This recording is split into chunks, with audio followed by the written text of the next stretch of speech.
A forgotten voice from history is speaking, one that could change everything we thought we knew about Jesus.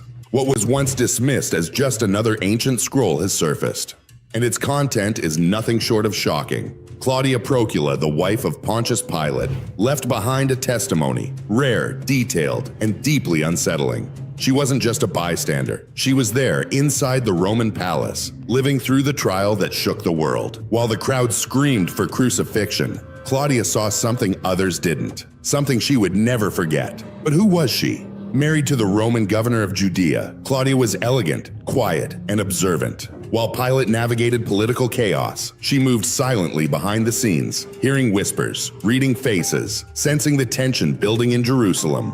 And then came Jesus. Unlike others in her circle who mocked him, Claudia couldn't brush it off.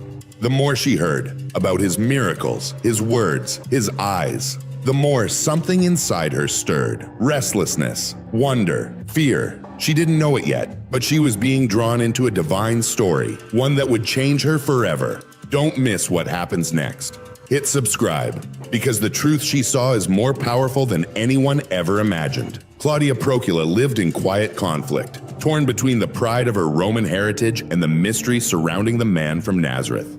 With each day, as rumors swirled and tension mounted, she felt it deep in her soul. Her husband, Pontius Pilate, would soon face a moment that would change history. How could someone who taught love, healed the sick, and preached peace be treated like a criminal? The thought haunted her. Though she lived in luxury, Claudia was no stranger to discomfort. As Pilate's wife, she witnessed firsthand the cruelty used to keep order in Judea. She saw the unrest, the blood in the streets, the cries of the oppressed, and none of it sat right with her. The more she observed, the clearer it became. Rome wasn't just suppressing rebellion. It was trying to silence something holy, something eternal, and Jesus stood at the center of it all. While Pilate feared losing control, Claudia feared something deeper, that they were about to destroy someone sent by God. Her unease turned to dread. Then one night, the dream came. It felt too vivid to be imagined. She saw Jesus, bathed in a light that didn't belong to this world. He walked calmly, eyes forward, as if fully aware of the pain ahead. And yet, he didn't resist. He carried something divine. Claudia woke in terror, her heart pounding, her spirit shaken. She didn't know what it meant, but she knew one thing for certain: Pilate must not touch that man. Claudia awoke in a cold sweat, heart pounding, breath short, still haunted by the image of Jesus in her dream. His eyes, they had pierced through her soul, and she couldn't shake the feeling that something catastrophic was near. Normally, she dismissed her visions, but not this time. This one felt like a warning from heaven itself. Overwhelmed by dread, Claudia rushed to Pilate. Her voice trembled, her eyes wide with fear. She begged him, pleaded, to have nothing to do with the condemnation of Jesus. This wasn't just politics. This wasn't religion. It was something far greater, something sacred. She told him everything: the light, the silence, the sorrow etched on Jesus's face. She described the anguish that had wrapped itself around her spirit like a storm. But Pilate, ever the pragmatist, brushed it off as nothing more than a troubling dream, a coincidence, a woman's imagination. He offered her cold comfort. But Claudia knew, if Jesus was condemned, something irreversible would be set in motion, and it would haunt them forever. Despite knowing she risked her position, her influence, even her husband's trust, she couldn't stay silent. The fear of watching injustice unfold before her eyes was greater than the fear of losing everything else. So once more, with a quiet but determined voice, she confronted Pilate. "This man is innocent," she whispered. "There's more at stake than you realize. Please, don't be the one to do this." But deep down, she already knew.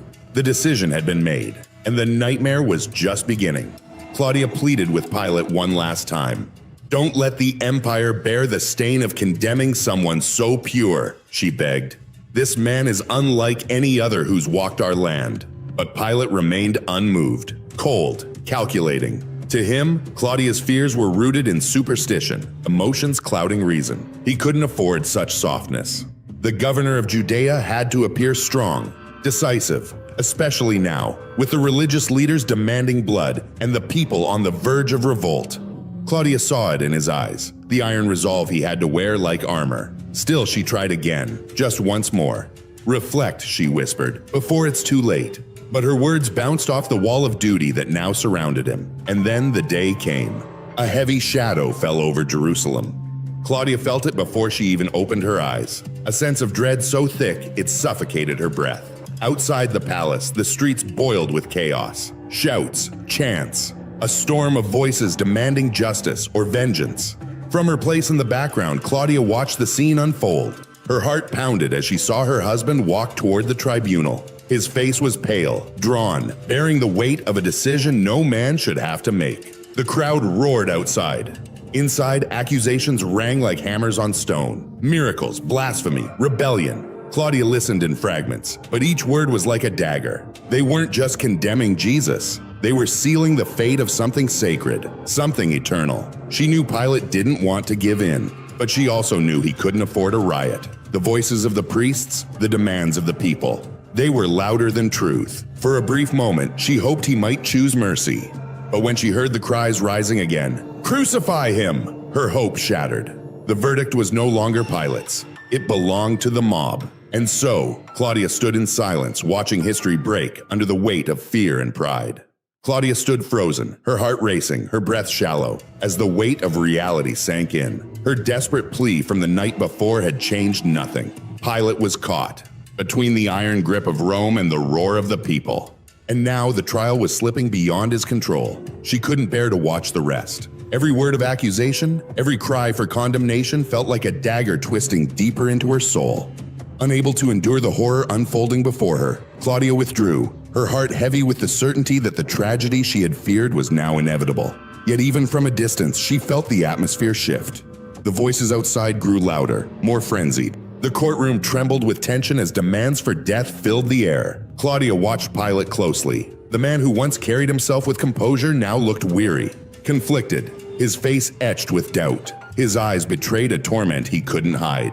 He tried to reason with the crowd, to offer an alternative, but his words were drowned in fury. The priests, unrelenting, pressed harder for Jesus' execution. Behind Pilate's mask of authority, Claudia saw something raw. A man crumbling beneath the weight of a decision he did not want to make. There would be no justice today. The crowd would accept no delay, no compromise. Mercy had no voice in that place. And Claudia, once bold, once defiant, now felt her own voice silenced, buried beneath the noise of the mob. Then, the moment came. Pilate took a basin. He dipped his hands into water. Slowly, he washed them clean before the people. Claudia felt a chill run through her entire body.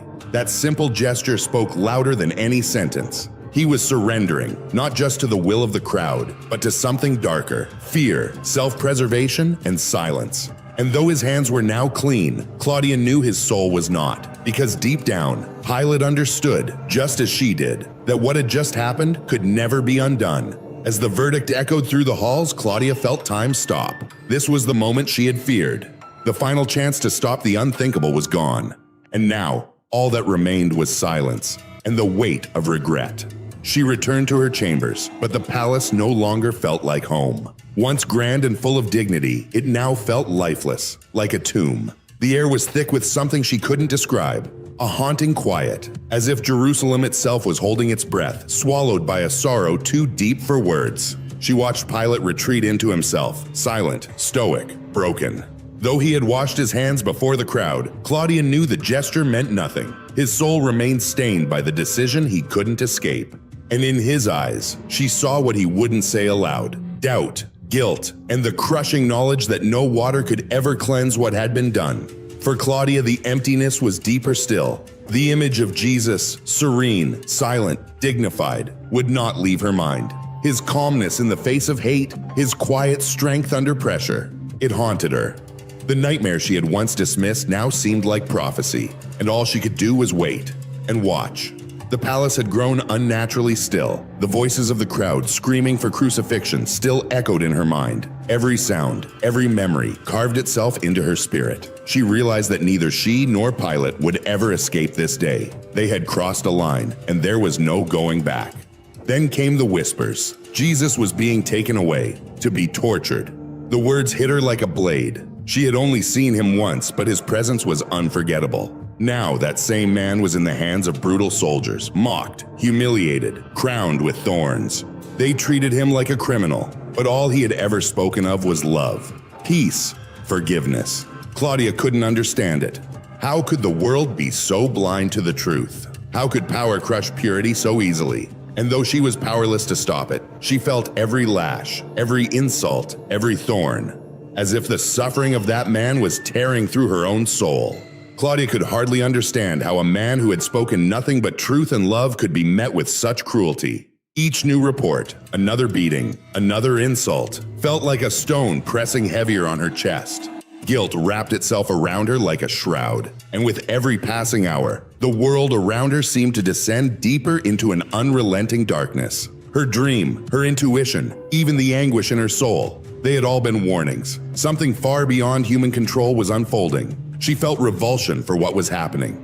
But beneath the horror, a strange pull, painful and sacred, compelled her to know more. It was as if his suffering was part of a divine mystery, a purpose too vast for words. Claudia began to understand her place in it all. She was not a protector, not an influencer of fate. She was a witness, powerless between the brute force of Rome and the silent gravity of Jesus. And then it happened. In a brief and unexpected moment, her eyes met his. That gaze, quiet, clear, eternal, pierced through her. Jesus looked at her with a serenity that defied logic, with a depth that saw past everything. In those few seconds, Claudia felt something she had never known before. An overwhelming compassion, a silent strength, and a knowledge that needed no words. He didn't look at her like a prisoner, nor a man awaiting death. He looked at her as if he knew her soul, and had already forgiven it. The moment passed quickly, but it left a mark she couldn't explain. That gaze followed her. Through corridors, through silence, through prayer. Wherever she turned, it remained with her, like a light shining in the middle of her shame. Claudia had never seen peace like that, especially in someone staring straight into the face of death. It disturbed her deeply, and yet it also gave her hope.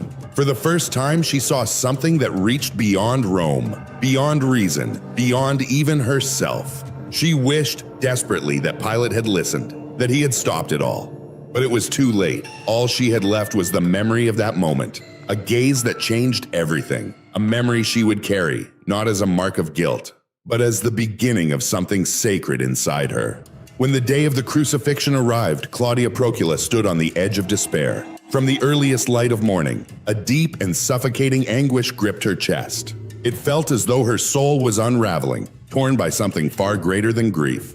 She had heard the sentence. Jesus was to carry his own cross to Golgotha. And with each report, her dread grew heavier. She couldn't bring herself to follow the procession, but her thoughts wouldn't let her go. It was as if she could feel every moment of his suffering, every stumble on the stones of the Via Dolorosa, every lash of the whip, every jeer from the crowd. Claudia sensed it all in her bones. She knew this was the end. An innocent man was walking to his death, and she could do nothing to stop it. Retreating to a quiet corner of the palace, Claudia tried to steady herself, to pray, to breathe, to silence the storm inside her. But the images flooded her mind. Jesus, nailed to a cross, suspended above the earth, suffering not just from the pain, but from the cruelty of a world that had rejected him. Some would look at him with scorn, others perhaps with sorrow, but none would truly understand, not even she. And yet, she wept. When word reached her that Jesus had been raised on the cross, something inside Claudia broke. The pain she felt was invisible but sharp, as if a blade had passed through her spirit. She had never fully understood who he was, but she knew, deep down, that this man carried a sacred burden. And now he was exposed, alone, bleeding under a sun that had witnessed too much. Claudia realized then that she would never be the same. This wasn't just the death of an innocent. It felt like the extinguishing of something divine. Hope itself, crucified. That day would never leave her, not in her dreams, not in her silence, not in the years to come. When she remembered Jesus, the image was vivid and unshakable. Not majestic in the way the Romans revered power, but striking in a quiet, defiant way. He had dark skin, weathered by sun and time, the face of a man who walked among the people, not above them. His presence defied every expectation she had held. He was not a figure of legend or myth, but of truth, living, breathing, suffering, and now, dying. Claudia would carry the weight of that image for the rest of her life, not just of a man crucified, but of a light the world had failed to recognize before it was too late. Though he walked among the people, blending into the crowd with ease, Jesus carried a presence that was anything but ordinary. Claudia saw it the moment she truly looked at him. His features were rugged, sun-worn, marked by labor, simplicity, and life among the common folk. He had no air of royalty, no signs of wealth or power. His hair was dark, slightly wavy, unkempt from the wind and the dust of the streets. It framed his face gently, adding to the quiet dignity he seemed to carry without effort. And then, there were his eyes. Brown, deep, and unyielding. When Claudia looked into them, it felt like falling into a sea of unspoken truth. There was a compassion there, piercing and profound. It was as if he saw everything, and still loved what he saw. In that gaze, she felt her doubts unravel, her beliefs tremble. His eyes held a peace that made her question the entire world she had come from. His beard, trimmed but not styled, gave him a resolute look, soft but strong. There was no pretense, no vanity, just raw humanity, worn like a robe of humility. Unlike the severe, authoritative faces of Roman leaders, his expression was open, welcoming, steady. Claudia realized then that his beauty wasn't found in form. It was in presence. He radiated something invisible but undeniable, a sacred strength, a quiet power.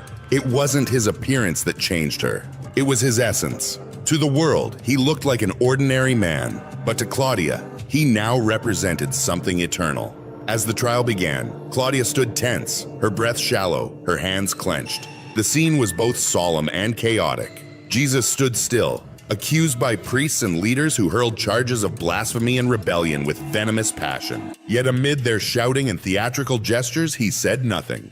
He didn't defend himself. He didn't need to. Claudia couldn't understand it, but she could feel it. His silence was not weakness, it was power. He stood as though he already knew the outcome, as if all of this, every insult, every lie, was part of a plan far greater than any of them could grasp. She turned her gaze to Pilate. He looked pale, tense, unlike himself. Claudia had seen him rule with clarity and control, but now something had shifted. Every word he spoke, every glance toward Jesus, every attempt to calm the storm around him, revealed a man slowly unraveling. Claudia knew her husband, and she knew that in this moment, he wasn't just facing political pressure. He was facing something spiritual, something eternal, and he didn't know what to do with it. Pilate stood before the crowd, visibly torn, his voice unsteady as he asked, "What should I do with this man called Jesus?" The reply came like thunder, "Crucify him." The word struck Claudia like a blade. She had feared this moment, prayed it wouldn't come, but now it was here, and there was nothing she could do to stop it. Her heart ached with a pain that felt physical, like her soul was being crushed under the weight of injustice. And yet, Jesus remained still. He didn't argue, he didn't plead, he didn't even flinch. His silence spoke louder than any defense. His gaze, serene and steady, seemed to accept what lay ahead. Not with defeat, but with purpose. It was as if he had already made peace with his fate. For Claudia, the moment was unbearable and unforgettable. She had never seen such peace in the face of such cruelty. His calm shattered everything she thought she knew about justice, power, and strength. The image of Jesus standing there, condemned yet unwavering, etched itself into her memory like a sacred wound. When she heard he was being led to Golgotha, her spirit collapsed into despair. She couldn't follow, but in her mind, she walked every step beside him. She imagined the weight of the cross, the lashes still fresh on his back, the jeering crowd, the nails, the pain. And through it all, she saw his face, calm, bruised, yet full of something she couldn't name, something holy. The distance didn't matter. She felt his agony as if it were her own. News reached the palace slowly, each word heavier than the last. He had been nailed to the cross, lifted high above the crowd, mocked, bleeding, gasping under the burning sky. Claudia could hardly breathe. How could the same man, who once stood in peace and power, now hang broken, tortured by the very world he came to save? She tried to pray. She whispered to the Roman gods for clarity, for comfort, for anything. But her prayers fell into silence, as if the heavens themselves had turned away. She felt abandoned, useless, crushed beneath the burden of guilt she could no longer ignore. She had failed to stop it, and now, she could only watch as the last breath of an innocent man was stolen by hate. Then, the skies began to darken, and the earth, they said, began to tremble. Claudia knew this was no ordinary death, and this was no ordinary man. Claudia watched the sky darken. She felt the earth tremble beneath her feet. It was as if nature itself was crying out, refusing to stay silent in the face of what had just happened. In her heart, she knew. This was no ordinary death. This was the turning of an age. The crucifixion of Jesus wasn't simply a punishment. It was a moment that tore history in two. For Claudia, Golgotha wasn't just a hill. It was holy ground, the place where something inside her broke and something deeper began to awaken. In the days that followed, she withdrew into silence. No words could capture what she had witnessed. She was not the same, and she knew she never would be again. But then, the rumors began. Whispers spread through the streets of Jerusalem. He had risen. Jesus, alive. At first, Claudia didn't believe it. How could she? Resurrection defied logic. It shattered reason. She assumed it was nothing more than desperate hope from heartbroken followers. But the story would not go away. The voices grew louder. Testimonies emerged, not just from his disciples, but from soldiers, and even those within the Roman court. The tomb had been sealed, guarded, and yet, his body was gone. The more she heard, the more her heart trembled, not with fear, but with awe. The dream, the silence, his gaze, his peace in the face of death. It all returned to her like a prophecy fulfilled. And in that moment, Claudia saw it clearly. This was not just a man. This was the divine, alive, victorious, unstoppable. If Jesus had truly risen, then every word he spoke was truth. Every act of love, every message of peace, every promise of hope, eternal ease. Every promise of... She felt as if a veil had been lifted from her eyes. Everything looked different now. Her faith, once shaped by empire and ritual, had been shattered and rebuilt on something deeper. A truth that could not be unlearned. A miracle she would carry forever. From that moment on, Claudia Procula lived with the unshakable knowledge that she had witnessed the most sacred event in all of history. The resurrection of Jesus Christ had changed the world, and it had changed her. If this story moved you, don't forget to subscribe. Click on the video now appearing on your screen to discover more powerful stories that history almost forgot, but heaven never did.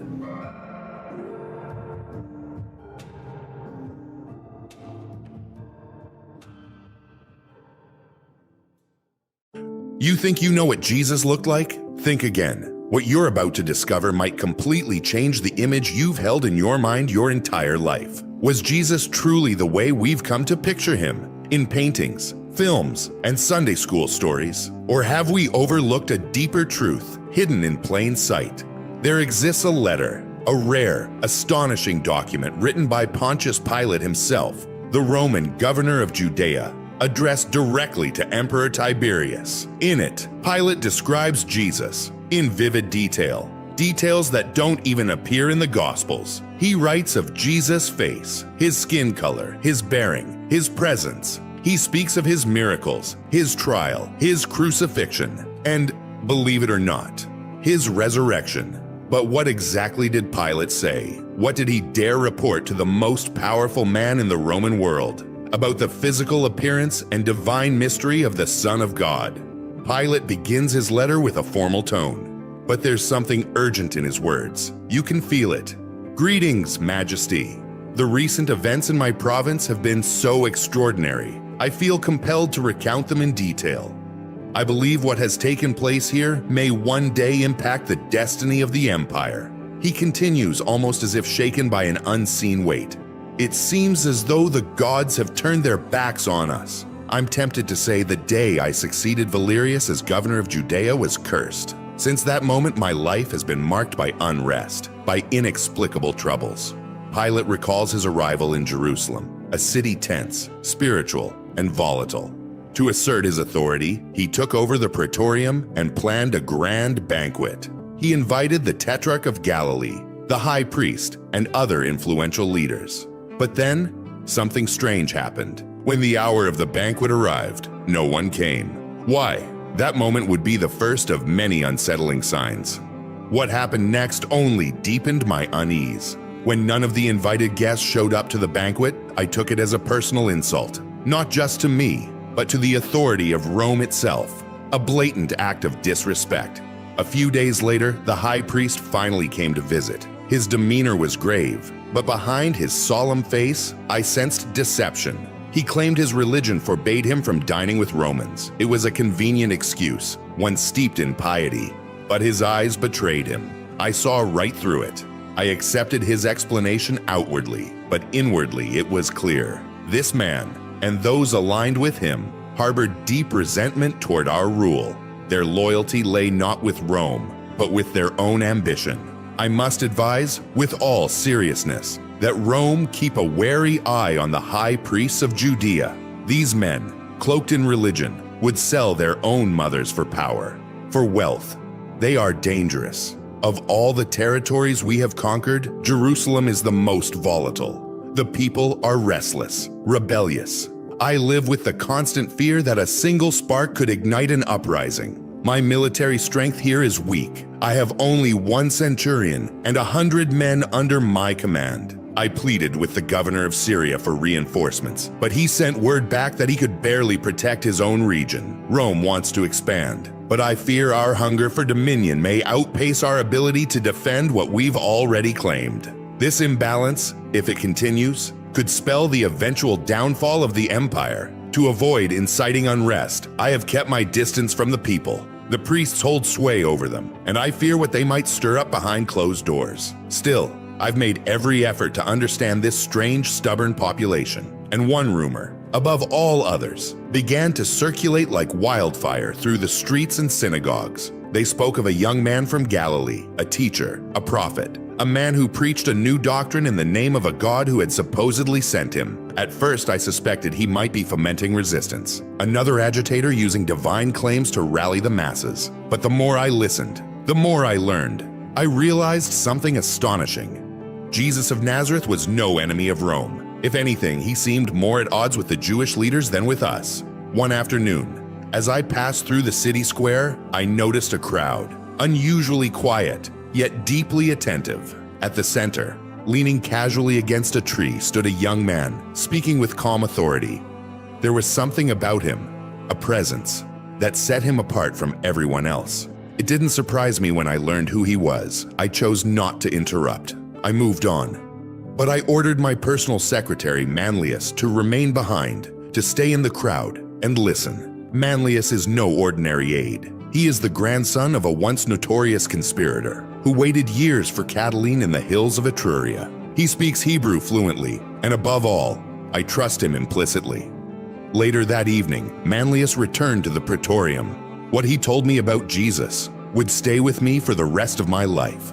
I've studied the works of philosophers, from the pages of Socrates to the dialogues of Plato. Yet in all my life, I have never encountered wisdom as piercing, as disarming, as the words spoken by Jesus of Nazareth. One day, amid the usual unrest in the city, a Jewish rebel tried to trap him with a question meant to provoke rebellion. "Is it lawful," the man asked, "to pay taxes to Caesar?" Jesus turned to him and answered, calmly, without anger, "Render unto Caesar what is Caesar's, and to God what is God's." That one sentence struck me, not just for its diplomacy, but for its truth. That wisdom, that clarity was what led me to protect the Nazarene. I had the power to arrest him, to exile him to the cold outposts of Pontus. But I would not, I could not, because to do so would be unjust. And justice, true justice, is a cornerstone of Roman law, the very foundation of our governance. Jesus was no revolutionary. He stirred hearts. Yes, he challenged minds, but he did not stir rebellion. He was no threat to Rome.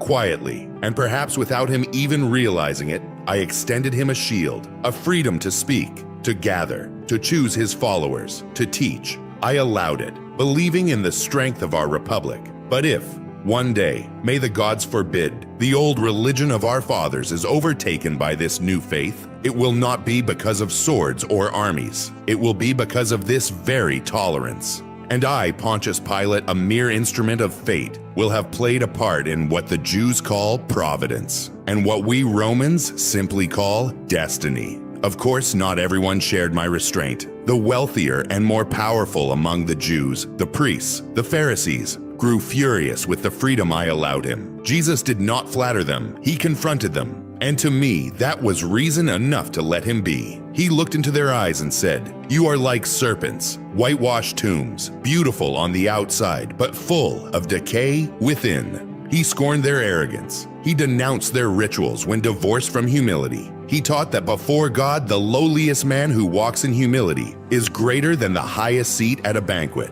Every day, the praetorium received fresh complaints, letters, visits, accusations. They warned me something terrible would happen to him. They reminded me of Jerusalem's history, how prophets had been stoned to death in its streets. There was even talk of a petition to Caesar. But Rome stood by me. The Senate affirmed my decisions. They promised reinforcements after the Persian campaign, for I had not enough soldiers to contain even a whisper of rebellion. Still, I knew I had to act, not to silence Jesus, but to preserve peace. I sent word, requesting that he meet me at the praetorium, and he came.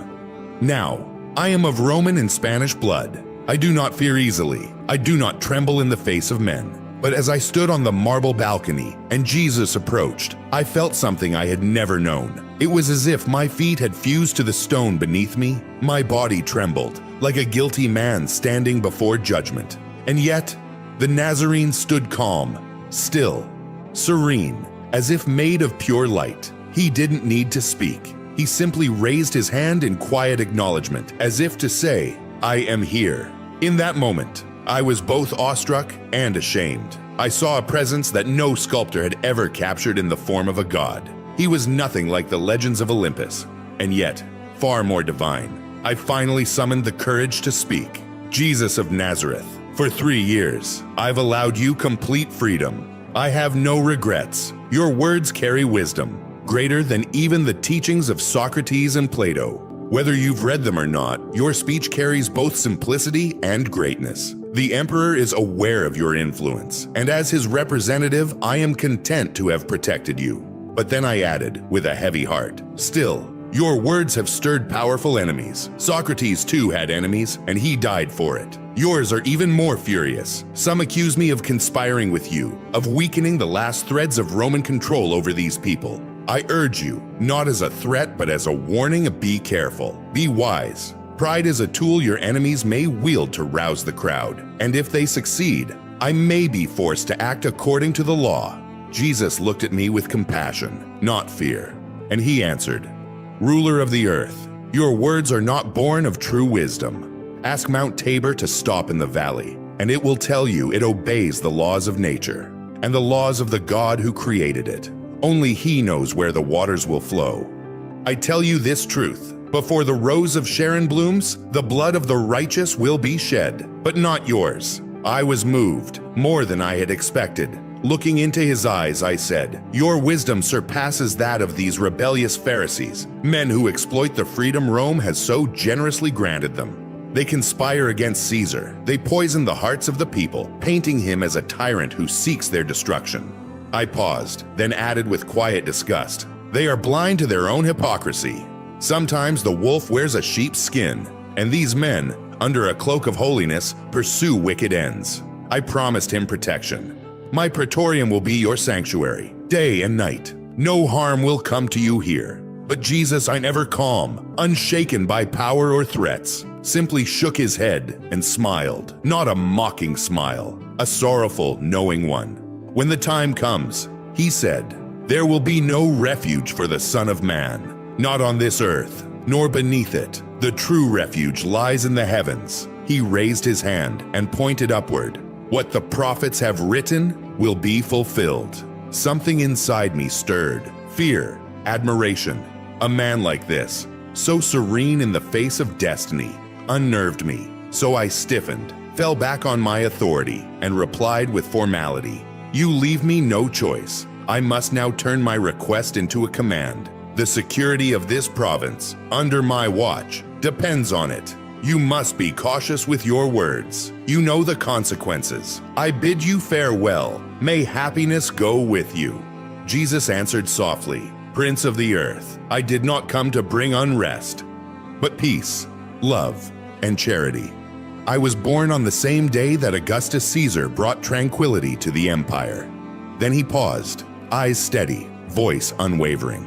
"The persecutions you fear will not be because of me, but I know I must endure them. For the sake of others, I follow only the will of my Father, who has shown me the path I must walk."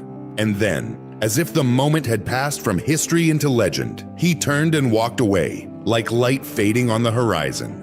And as strange as it sounds, I felt relief. His presence was too much.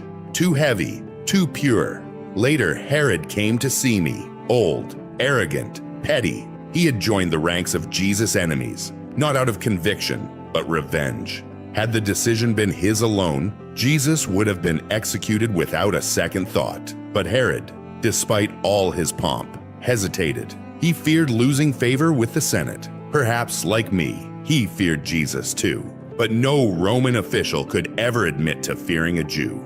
As Herod rose to leave after a conversation filled with empty words, he turned and asked casually, "What do you think of the Nazarene?" I answered honestly, "He seems like one of those rare sages who appear from time to time in great civilizations. His teachings are spiritual, not political, and Rome sees no reason to silence him. His actions do not warrant punishment." Herod smirked, a thin, mocking smile. He bowed, heavy with irony, and left without another word. But the danger was growing. Passover was approaching, and as always, the city swelled with pilgrims and unrest. Crowds surged through the streets, shouting, chanting, calling for blood, calling for Jesus. My informants whispered dark truths. The temple treasury, the sacred storehouse, had been used to bribe the mob, and now a Roman centurion had been publicly humiliated, insulted in the streets with no consequence. I knew what this meant. The peace of the city and the honor of Rome were at stake. I sent word to the governor of Syria, begging for reinforcements, 100 foot soldiers, 100 cavalry. His response, a refusal. He had no men to spare. I was alone, surrounded by a few loyal veterans, stationed in a city that seethed with hostility and rebellion. I had neither the strength to crush an uprising, nor the political backing to prevent one. All I could do was endure. Then came the breaking point. Jesus of Nazareth was arrested, not for a crime of violence or insurrection, but under the pretense of being a rebel, a threat to Roman order. Of course, the accusers knew better. They had no reason to fear the praetorium, but with their leaders behind them, they saw an opportunity and seized it. They hurled their voices like weapons. "Crucify him! Crucify him!" And so it was. Three powerful factions, normally divided, united against one man. The Herodians, the Sadducees, the Pharisees. The Herodians and Sadducees took a duplicitous stance. They despised Jesus, yes, but they also harbored deep resentment toward Rome. They had never forgiven me for marching into the holy city with imperial banners, images of the emperor held high, a grave misstep on my part, one they deemed sacrilege. And though I had long since repented of that error, they had not forgotten. Meanwhile, the Pharisees, already bitter enemies of Jesus, found fresh reason to oppose me. I had dared suggest using a portion of the temple's treasury for public works. A suggestion, nothing more, but to them, it was intolerable. And Jesus, he had denounced them in every town he visited for 3 years, calling out their hypocrisy, their pride, their corruption. So now, the religious elite wanted blood.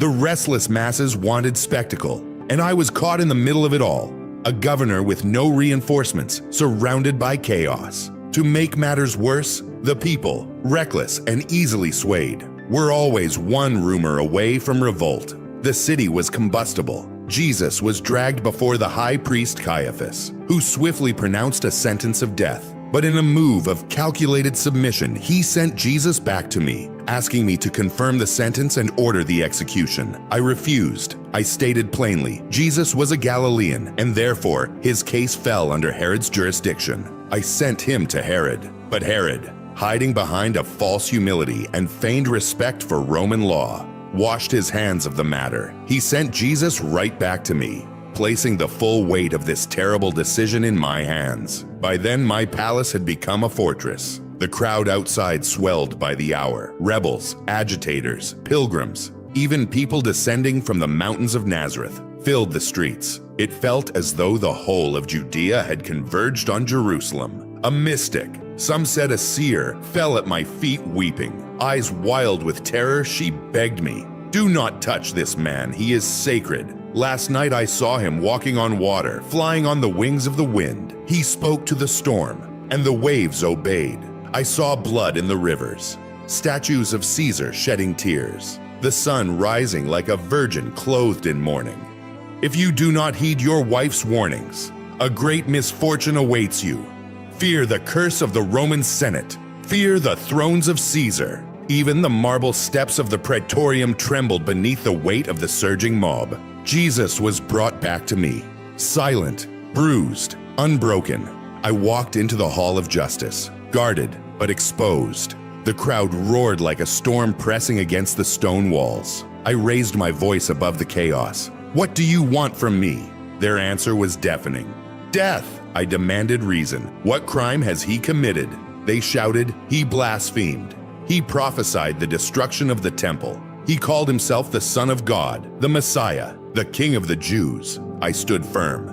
Roman law does not condemn a man to death for such things. But my words were drowned out. "Crucify him! Crucify him!" The chant grew louder, a tidal wave of fury pounding the very palace walls. And amid the storm, Jesus stood still, serene, silent, the only soul unshaken. After many failed attempts to shield him from the bloodlust of his enemies, I made what felt like my last desperate move. It was custom during Passover to release one prisoner to the people. A gesture of goodwill, I offered them Jesus. But they screamed for crucifixion. They had made up their minds, and I was running out of time. I tried to reason with them. Desperately, I reminded the crowd and their leaders that their own laws were being ignored. I told them, "According to your law, no judge may condemn a man without first fasting for an entire day." I explained that a death sentence required the full consent of the Sanhedrin and the personal signature of its president. I pointed out that no execution was to be carried out on the same day the sentence was passed. There were rules, safeguards, justice. I told them how a man was supposed to stand at the court's entrance with a banner, how another, on horseback, would ride through the streets announcing the name of the condemned, his crime, and the witnesses, asking if anyone could testify in his favor. And even as he walked to his death, the condemned man had the right to return up to 3 times to speak in his defense. I gave them their law, their own sacred order. But it meant nothing. The answer remained the same, relentless, bloodthirsty. "Crucify him! Crucify him!" I thought perhaps a scourging might satisfy them, a show of force. So I ordered Jesus to be flogged. But it only made them angrier. As the cries grew louder, more violent, more frenzied, I did what I could to remove myself from the madness. I asked for a basin. Before the furious mob, I washed my hands and declared, "I find no fault in this man. His blood is not on my hands." But my words fell flat. His fate was already sealed. I've seen riots. I've witnessed the fury of mobs in Pannonia and the political chaos of the Roman Forum. But nothing compared to that day. It felt like hell had emptied itself into the streets of Jerusalem. The crowd wasn't just moving. It was twisting, writhing, roaring like a living beast. From the city gates to the slopes of Mount Zion, they surged in waves, shouting, crying, seething with a kind of hatred I had never seen before. The sky dimmed, like a winter evening settling over the land. It reminded me of the day Julius Caesar was killed. Ironically, it was also the Ides of March. I stood alone in the shadows of my basilica, watching as the innocent Nazarene was led away to die. Jerusalem was a ghost town. Its people poured through the dark gates toward Golgotha, leaving behind only silence and sorrow. My soul felt strangely tethered to Calvary. The centurion struggled to maintain order, but chaos clung to everything, and I was utterly alone. A weight settled on my chest, heavy and cold. What I was witnessing was not the justice of men. It was a divine drama, something beyond politics, beyond empires. From Golgotha, the sounds of agony rose with the wind. Not just screams, but something deeper, a suffering the earth itself seemed to mourn. Dark clouds gathered above the temple. The sky turned black. It was as if a great curtain had been drawn over the world. I would later hear that Dionysius the Patriarch cried out, "Either the Creator is suffering, or the universe is unraveling." An earthquake struck Lower Egypt. People fled in terror. Even the most hardened, superstitious Jews were overcome with fear. A man named Balthazar, a learned Jew from Antioch, and one of Jesus' close companions, was found dead. Some said he died from grief, others from the shock of what was happening. That night, just after sunset, I wrapped myself in my cloak and walked into the heart of the city. I made my way toward the gates of Golgotha. The sacrifice was complete. The crowd, though slowly dispersing, wore a haunted expression, not of triumph, but regret. Something had shifted. I passed members of my own Roman guard. They moved silently, their faces pale. Even the standard bearer had veiled the eagle in black, a gesture of mourning. I overheard Jewish soldiers speaking in hushed tones, some in awe, some in fear. A few spoke of miracles, as if their gods had whispered something they couldn't quite understand. People stopped and stared at Mount Calvary as if waiting for the heavens to open again. I returned to the Praetorium with a heavy heart. As I ascended the blood-stained marble steps, I saw an elderly man on his knees praying. He was surrounded by Romans. Many were crying. He looked up at me through tears and then collapsed at my feet, weeping. And I, already burdened beyond words, wept with him. I had never seen anything like it. The same crowd that had condemned Jesus was now vanishing in shame. I heard rumors that some of them were rinsing their mouths with vinegar, a cryptic ritual, maybe tied to something Jesus had said about resurrection and the separation of the living from the dead. If it was true, it happened right there, in front of them all. Once I'd composed myself, I asked the old man, "Father, who are you? What do you want?" He replied, "I am Joseph of Arimathea. I come to ask permission to bury Jesus of Nazareth." I granted it without hesitation, and I ordered my officer Melius to send soldiers to guard the tomb, to prevent it from being desecrated. A few days later, the tomb was empty, and his disciples began to whisper, then proclaim that Jesus had risen, just as he said he would. The aftermath stirred even more unrest than his death. I investigated the matter with all the authority I had. You are free to examine the facts for yourself. Judge my actions if you wish. Herod claimed that Joseph used his personal tomb for the burial. Whether he knew more than he revealed, whether he had some plan regarding the resurrection, I cannot say. But I will never forget the day Rome crucified a righteous man. And the heavens responded. Not long after the crucifixion, a priest came to the Praetorium. He was visibly anxious. He warned me that Jesus' disciples might attempt to steal the body, and then claim he had risen, just as he had prophesied, just as they deeply believed he would. To prevent such a deception, I directed the priest to Captain Marcus. I ordered him to assign as many Jewish guards as needed around the tomb. This way, if anything happened, the responsibility would fall upon them, not on Rome. But when the report came that the tomb was empty, my concern turned to dread. I immediately summoned Marcus, who informed me he had placed his most trusted officer, Lieutenant Ben Isham, in charge of the guard, with 100 men. He told me they had been shaken to their core by something they could not explain. I called for Isham. When he arrived, he recounted the event with solemn sincerity. He said that around the fourth watch of the night, a soft, radiant light began to rise above the tomb. Not harsh, not like fire, but gentle, almost enchanting. At first he thought it might be women coming to anoint the body, as was their custom, but he couldn't understand how they could have passed the guards unnoticed. And then, the entire place lit up. What he saw next defied all reason.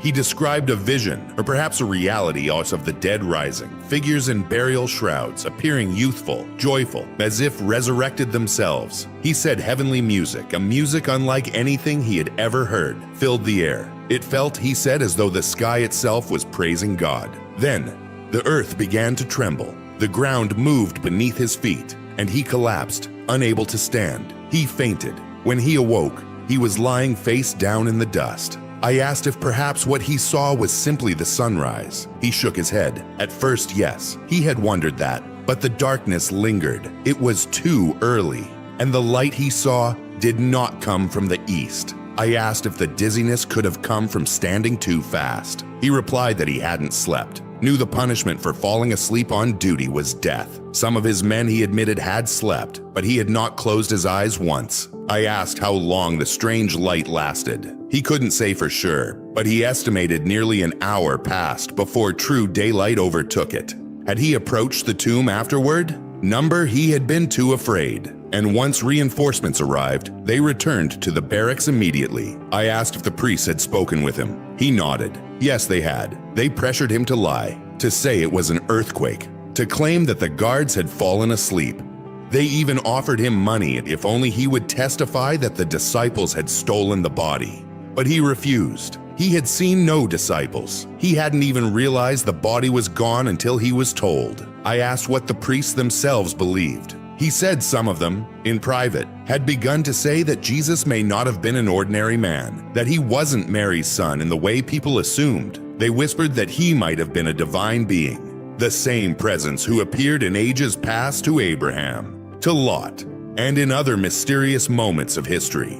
If their theory held even a grain of truth, then the events surrounding this man made terrifying sense. Because Jesus commanded the elements like a sculptor commands clay. He turned water into wine. He healed the sick. He raised the dead. He calmed the winds and the seas. He summoned fish that carried coins in their mouths. And for these wonders, not for any crime, he was condemned. Thousands had seen his works. Even his enemies could not deny them. He had broken no Roman law. He had harmed no one. But his very presence, his very power, stirred the world. And now, as I reflect on all I saw, I find myself repeating the words of one of my own men, spoken at the foot of the cross. Truly, this was the Son of God.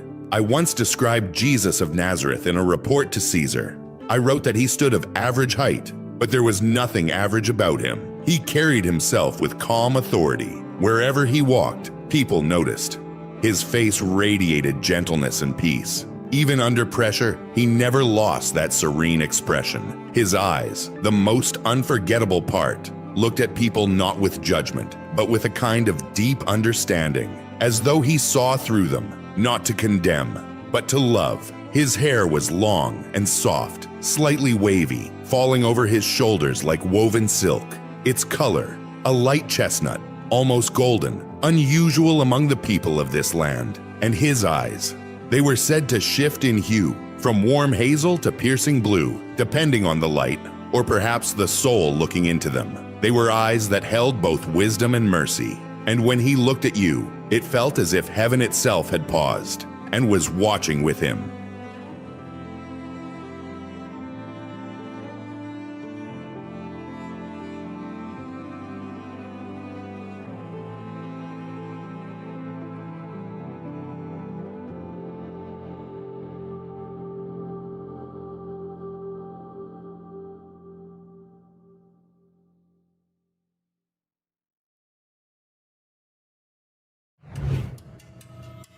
The name Caiaphas is forever tied to one of history's most defining moments, the trial and crucifixion of Jesus Christ.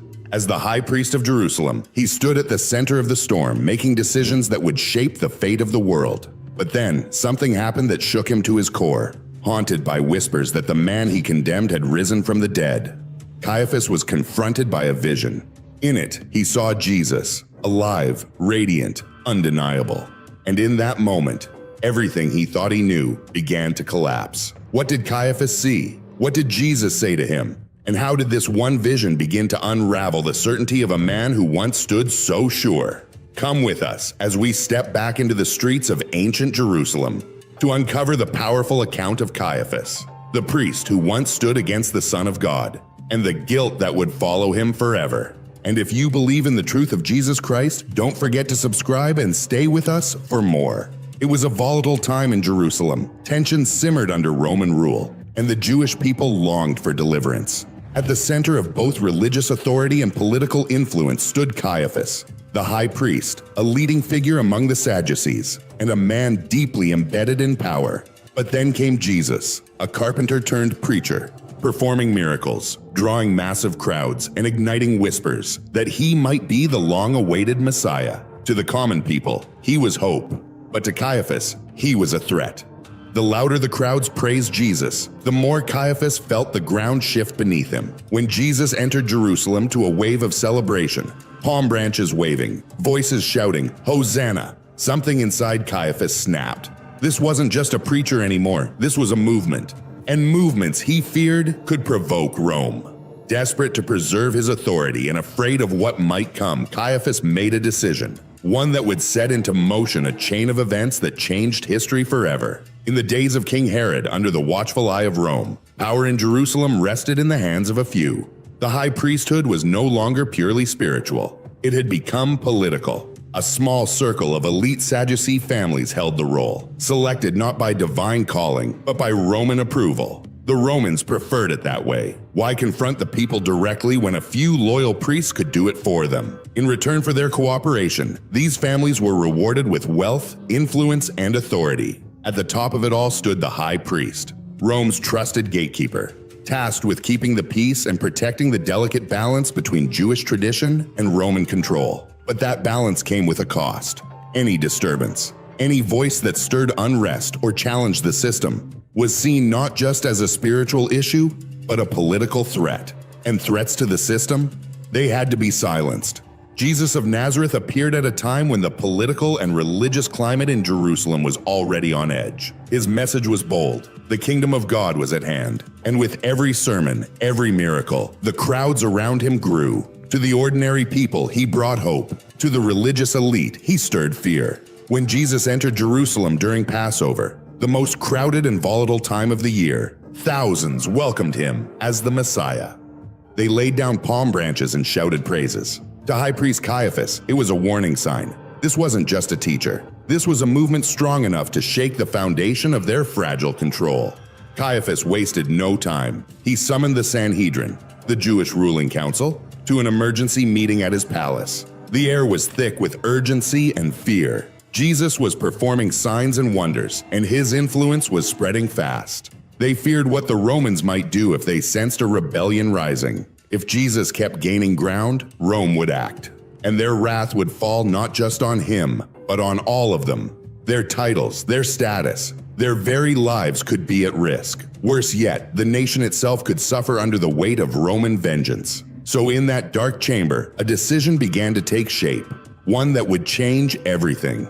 As the council murmured in fear and indecision, Caiaphas, ever the political strategist, stood up and seized control of the room. "You don't understand," he said sharply. "If we do nothing, we risk losing everything. It's better for one man to die than for the whole nation to perish." On the surface, it sounded like concern for the people, but beneath the words was something else: fear for his own position and a desperate need to hold on to power. In Caiaphas' mind, the solution was clear. Jesus had to be removed, and quickly. That single declaration set into motion a dark and irreversible path, one that would end with Jesus standing trial, beaten, condemned, and crucified. But what Caiaphas didn't know was that this choice, meant to silence a man, would ignite a movement that would not only survive persecution, but spread across the world. And within just a few centuries, the very empire he feared would bow its knee, not to him, but to the name of Jesus Christ. Caiaphas moved restlessly across the marble floor of his lavish quarters, deep within the temple walls. As high priest, he wore the title of power. But tonight, it felt more like a burden. Outside, the sounds of the city pulsed through the stone. Shouts, footsteps, tension. Jerusalem was uneasy. The streets buzzed with rumors, and at the center of it all was one name: Jesus of Nazareth. To some, he was the Messiah, the fulfillment of ancient prophecies. To others, he was a dangerous voice, stirring unrest and challenging the fragile balance that held their world together. And to Caiaphas, he was a problem that needed to be solved. Before it was too late, Caiaphas was troubled, more than he let anyone see. He feared that Jesus' bold actions and rising influence might provoke Roman retaliation, and Judea could not afford the wrath of an empire. Just the day before, he had been called before Governor Pontius Pilate, forced to explain why this so-called King of the Jews was stirring unrest. Now, standing alone, Caiaphas pressed his fingers to his forehead, the weight of memory bearing down. He remembered the first time he saw the man. 3 years earlier, near the shores of Galilee, Caiaphas had disguised himself and slipped quietly into a crowd gathered to hear a young preacher from Nazareth, the son of a carpenter. To his surprise, the man spoke with clarity, with depth, unlike anything he had heard from the rabbis of the temple. And yet, it was more than just words. Caiaphas had watched as Jesus healed the sick, even the paralyzed, right before his eyes. The people wept. They believed. And for a moment, Caiaphas wondered, could this truly be the Messiah? But then another thought followed, quieter, colder. If he really is the Messiah, then everything I've worked for, my power, my position, the entire system I've protected, could come crashing down. After returning to Jerusalem, Caiaphas quietly launched his own investigation into Jesus. He needed answers, and fast. Whispers began to spread. Some were from loyal followers, others from skeptics. But one thing was clear. This man from Nazareth was challenging long-held Jewish traditions. He welcomed sinners, even tax collectors and prostitutes. He healed on the Sabbath and ignored strict laws of ritual purity. And then came the words that shook the temple elite. Jesus began to speak with authority, not just as a teacher, but as someone greater. Greater than the law, greater than the temple, even greater than the priesthood itself. In one gathering, he declared, "The time has come. The kingdom of God is near." To Caiaphas, it was more than a sermon. It was a direct threat. By now, the leaders of the Sanhedrin had made up their minds. Jesus wasn't just a preacher. He was a threat. His words, his actions, they were tearing at the fabric of tradition and dividing the people. Then came the final blow. Word reached Caiaphas that Jesus had stormed the temple courts, flipping tables, driving out merchants, and calling it a den of thieves. It wasn't just symbolic. It was a direct challenge to their authority. Enough was enough. That night, under the cover of darkness, Caiaphas sent his guards to the Garden of Gethsemane. Jesus was arrested without resistance. Now, in the stone-lit judgment hall, Caiaphas sat upon his ornate golden throne, carved with symbols of power. Across from him stood Jesus, bloodied, weary, but calm. Caiaphas stared at him with contempt. He demanded answers. Accusation after accusation filled the air. He asked whether, if given mercy, Jesus would stop stirring the crowds, would stop challenging the temple. Jesus slowly raised his head, thorns pressed into his brow, and replied, unwavering, "I will not stop." After hours of tense deliberation with the temple elders, Caiaphas gave his final verdict. Reluctantly, but firmly, Jesus would face death by crucifixion. He told himself there was no other way. This man, this movement, was a threat to the nation's fragile stability. If his blood must be shed to protect Israel, Caiaphas thought grimly, then let his blood be on us and our children. But hours later, something unexpected happened. News reached Caiaphas. Jesus had already been executed, the sentence carried out swiftly by Roman hands. The high priest was rattled. He hadn't expected it to move so quickly. In a rush, he sent word to Pontius Pilate, insisting the trial had been mishandled, that it should have been held properly before the Jewish high court. Deep down, Caiaphas suspected the governor had acted out of fear, or worse, with an agenda of his own. What had begun as a calculated move to silence a preacher was spiraling beyond his control. Caiaphas adjusted his breastplate as servants arrived to escort him through the crowded streets of Jerusalem. Summoned by Pilate, he prepared for questioning. As he descended into the noise and chaos of the city, reports of a man named Jesus continued to circulate. Stories of healing, of power over nature. Had the rumors been true? What did people see? And why did they believe? Let's find out. Peter spoke of a night they would never forget. A violent storm overtook the Sea of Galilee without warning. Wind howled, waves crashed. Their boat, helpless against the force, felt like it would be swallowed whole. In desperation, they woke Jesus, who had been asleep, undisturbed. He stood up calmly, looked into the chaos and said, "Quiet, be still." In that moment, the storm stopped. The waves settled. The sea turned to glass. The crowd listening to Peter whispered in awe, "Who has power over the wind and the sea?" Before the murmurs could grow, John raised his hand and spoke of another moment, just as astonishing. One morning, as they walked along the northern shore, Jesus suddenly stepped off the land and onto the water. He walked calmly across the waves, as if they were solid stone. The disciples stood frozen. Then Peter, moved by faith and impulse, called out, asking to join him. Jesus welcomed him. Peter stepped out. For a moment he walked too, but fear crept in, and he began to sink. Jesus reached for him, steady, sure, and pulled him up. "You of little faith," Jesus said gently as they walked back together, across the storm. The stories didn't end there. One day, as Jesus was teaching, the crowd pressed in so tightly that it seemed no one else could get through. But suddenly, voices called out, "Make way!" The crowd parted, revealing 4 men carrying a paralyzed friend on a stretcher. They pushed forward, their faces full of urgency and hope. They laid the man at Jesus' feet, pleading for healing. Jesus looked at the man for a long moment. Then, with quiet authority, he said, "Your sins are forgiven." Gasps rippled through the crowd. Some religious leaders nearby were visibly offended. "Blasphemy," they whispered.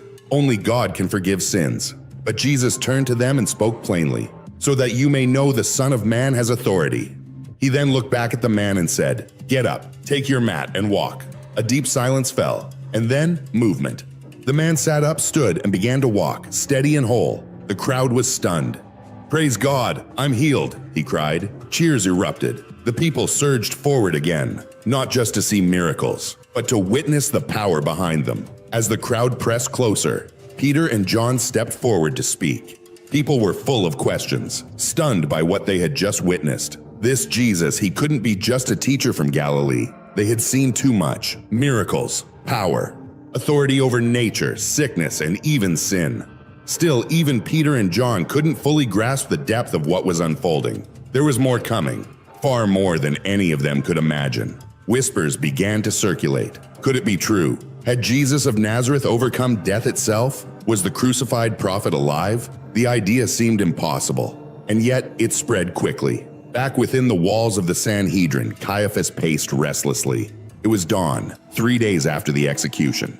Word of Jesus' resurrection was gaining traction. To Caiaphas, it was nonsense, a dangerous rumor that had to be stopped before it ignited something bigger. He had silenced the man. Now he would try to silence the story. But then Malchus, commander of the temple guard, arrived, visibly shaken. "The tomb, it's empty," he stammered. "The soldiers say a blinding light appeared. They saw what looked like angels, and the stone was rolled away." Caiaphas froze.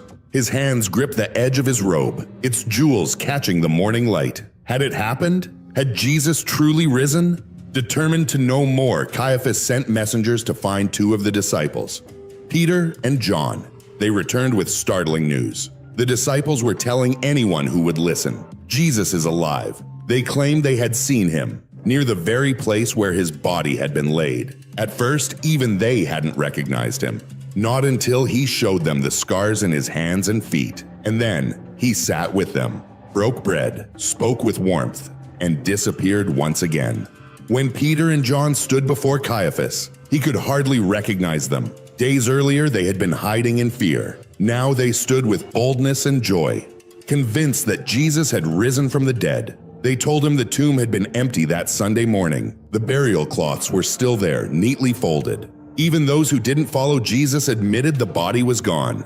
Peter said more than 500 people had seen the risen Christ, and word was spreading fast. Caiaphas tried to reason it out, but nothing made sense. Even James, Jesus' own brother, once a skeptic, now believed after seeing the risen Lord face to face. The city was changing. Many who had once doubted began to believe. Jesus, who had taught and healed, was now seen as the promised Messiah.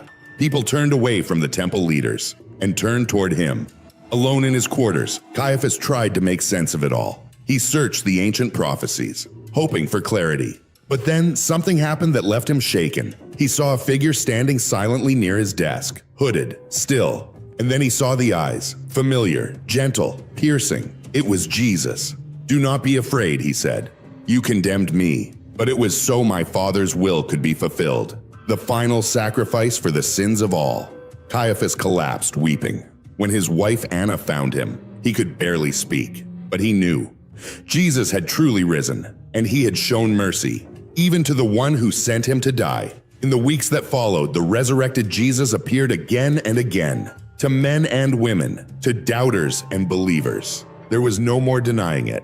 The disciples finally understood. Through his death and resurrection, God had made Jesus Lord over all creation, the Savior who conquered sin, death, and fear itself. On a hillside covered with olive trees, the 11 remaining disciples gathered one last time. They worshiped their risen master, hearts full of awe, as he gave them their final mission.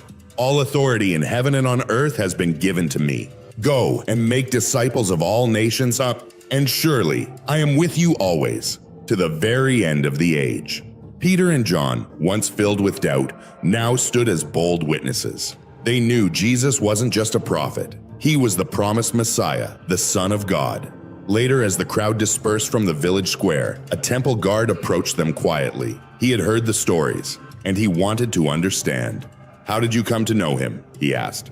Peter shared how it all began with his brother Andrew, who had met Jesus first. Andrew was skeptical at first, but after seeing something extraordinary, he rushed to tell Peter, "We've found the Messiah."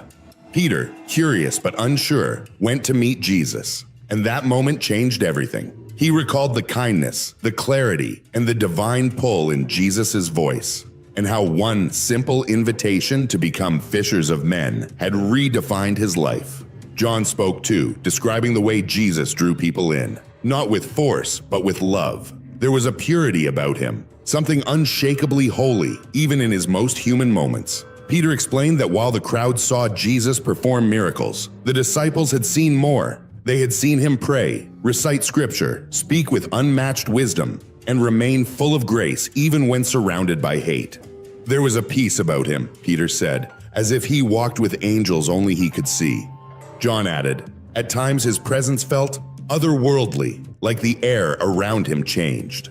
Then Peter remembered the mountain, the moment Jesus stood bathed in light, speaking with Moses and Elijah. The disciples were overwhelmed, and then they heard the voice from above. "This is my beloved Son, listen to him." His words carried power. His presence changed lives. Even creation obeyed him. "He is the one we were waiting for," John said quietly. "The Messiah, sent by the Father." The guard listened in silence, his expression uneasy. Could these men, once fearful and unsure, now be telling the truth? Was Jesus just a rebel, a dreamer, a legend? Or could it be he really was God in human form, someone who held the power to defeat death itself, the long-awaited Savior of Israel and the world? The guard walked away slowly, the weight of their words settling into his heart. Peter and John exchanged glances, no longer the fearful men who once hid in shadows. They had seen too much to doubt. Jesus had risen, just as he said he would. To them, he was no longer just the man from Galilee. He was the resurrection and the life, the true King, the Lord of all. But in another part of the city, one man could not find peace. Caiaphas, the high priest who had once called for Jesus' death, now wrestled with rumors of his return. Nightmares haunted him. Sweat soaked his sheets. He had not slept well since the crucifixion. On that dark morning, 3 days after Jesus was buried, the rumors began. The tomb was empty. The guards had reported strange lights, even angelic figures, and the man they thought dead was being seen alive. Caiaphas tried to steady himself. He recalled the night Jesus stood before him, bruised, exhausted, and when asked if he was the Messiah, Jesus answered plainly, "I am, and you will see the Son of Man coming with power on the clouds of heaven." Enraged, Caiaphas had torn his robes. He called it blasphemy, and he led the council to hand Jesus over to Rome. But since then, signs had shaken the city. A darkened sky during the crucifixion, the temple veil torn from top to bottom, and now, the empty tomb. Troubled, Caiaphas went to his study. He searched the ancient prophecies, hoping for answers, but found no peace. Then, a voice behind him. "You condemned me so you could be free." Caiaphas turned in shock. There, in a soft glow of light, stood Jesus of Nazareth. Not accusing, not angry, but calm, resolute. "This was my Father's plan," he said, "to offer me as the final sacrifice for the sins of all." Caiaphas dropped to his knees, overcome with grief. When his wife Anna found him, he was pale and trembling. He told her everything. "He is the Son of God," he whispered. From that day on, Caiaphas was no longer the same. He withdrew from public life, spending his days in quiet reflection. The guilt weighed heavily, but so did the truth. Jesus was alive, and he had forgiven even him. 50 days later, during the Feast of Pentecost, with Jerusalem filled with pilgrims, Caiaphas could no longer remain silent. He called for an urgent meeting of the Sanhedrin. Something within him had changed, and now he had something to say. In a moment that stunned the entire council, Caiaphas rose and announced his resignation as high priest. His voice trembled as he confessed the grave mistake he had made, accusing Jesus of blasphemy despite the signs that he was the long-awaited Messiah. With tears in his eyes, Caiaphas declared himself unworthy of leading God's people, burdened by the role he had played in condemning the innocent Son of God. Then in silence, he removed his priestly robes and walked out of the chamber. Gasps filled the room. Jonathan, his longtime assistant and son-in-law, was swiftly chosen to succeed him. Caiaphas spent the rest of his days in seclusion, a man once at the center of religious power, now overwhelmed with remorse. Alone in his estate, he reflected often on the one he had rejected and the grace he had been shown. Meanwhile, the resurrection of Jesus sparked a movement that spread like fire, from Jerusalem to the farthest edges of the Roman Empire. Though Jonathan was cautious toward the new followers of Christ, he could not ignore their rapid growth. As a Sadducee, he rejected resurrection and miracles, but the evidence and the people told a different story. By the end of the first century, the number of believers had grown into the tens of thousands, reaching governors, scholars, and common people alike. The apostles, still carrying the message Jesus gave them, preached boldly about salvation through the one who had conquered death. As political tensions rose, Jonathan faced a new challenge: maintaining order amid revolution. The Jewish revolt against Rome erupted in 66 AD, and Jerusalem was plunged into chaos. And yet, through persecution, war, and loss, the church survived. Its foundation, laid not in politics, but in the risen Christ, proved unshakable. The words Jesus spoke before his ascension still echoed.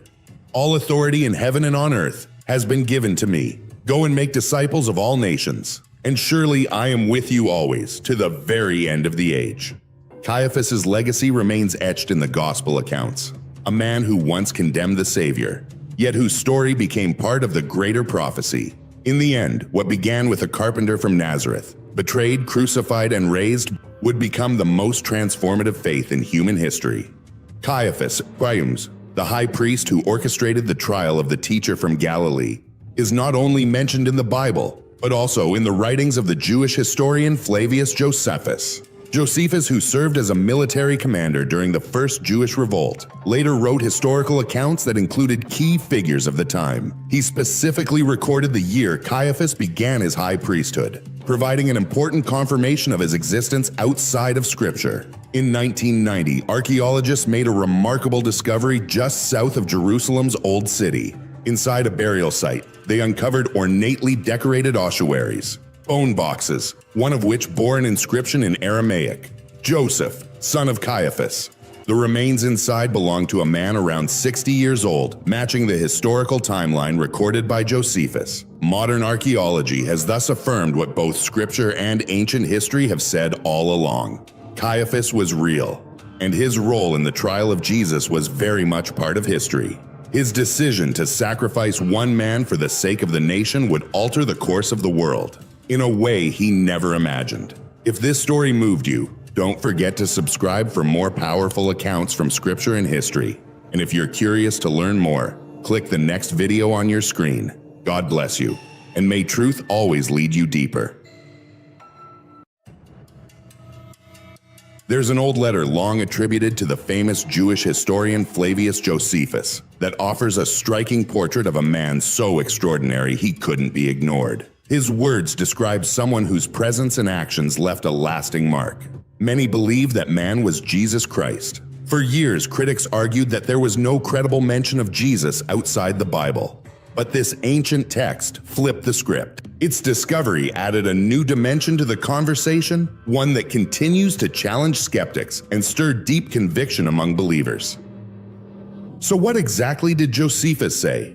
And why does this letter still spark debate after so many centuries? If these kinds of stories interest you, don't forget to subscribe. We've got more thought-provoking videos coming your way. Flavius? Josephus wasn't just another name in history books. Born in Jerusalem around 37 AD, he lived through one of the most turbulent periods in Jewish history, a time of revolts, Roman oppression, and massive change. Raised in a devout Jewish household and trained in religious law, Josephus initially joined the Jewish resistance against Rome, but fate took a surprising turn when he was captured. Instead of being executed, he somehow earned the trust of his Roman captors. Over time, he transitioned from prisoner of war to trusted advisor and eventually became a Roman citizen. What made Josephus truly remarkable was his relentless commitment to documenting the world around him.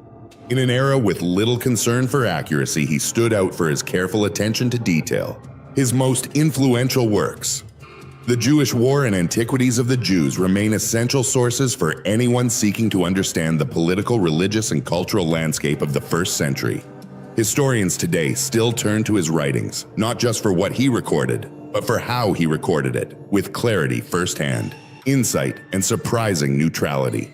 Josephus wasn't a Christian. He wasn't writing to promote any religious agenda. His goal was to preserve the story of his people and his time. That's precisely why his references to Jesus are so significant. Among his writings is a now famous passage called the Testimonium Flavianum, found in Antiquities of the Jews. In it, Josephus speaks of a man named Jesus known for his remarkable deeds who was crucified under the Roman governor Pontius Pilate. Because these words come from someone outside the early church and from a respected historian, many view this as one of the most compelling non-biblical confirmations of Jesus' existence.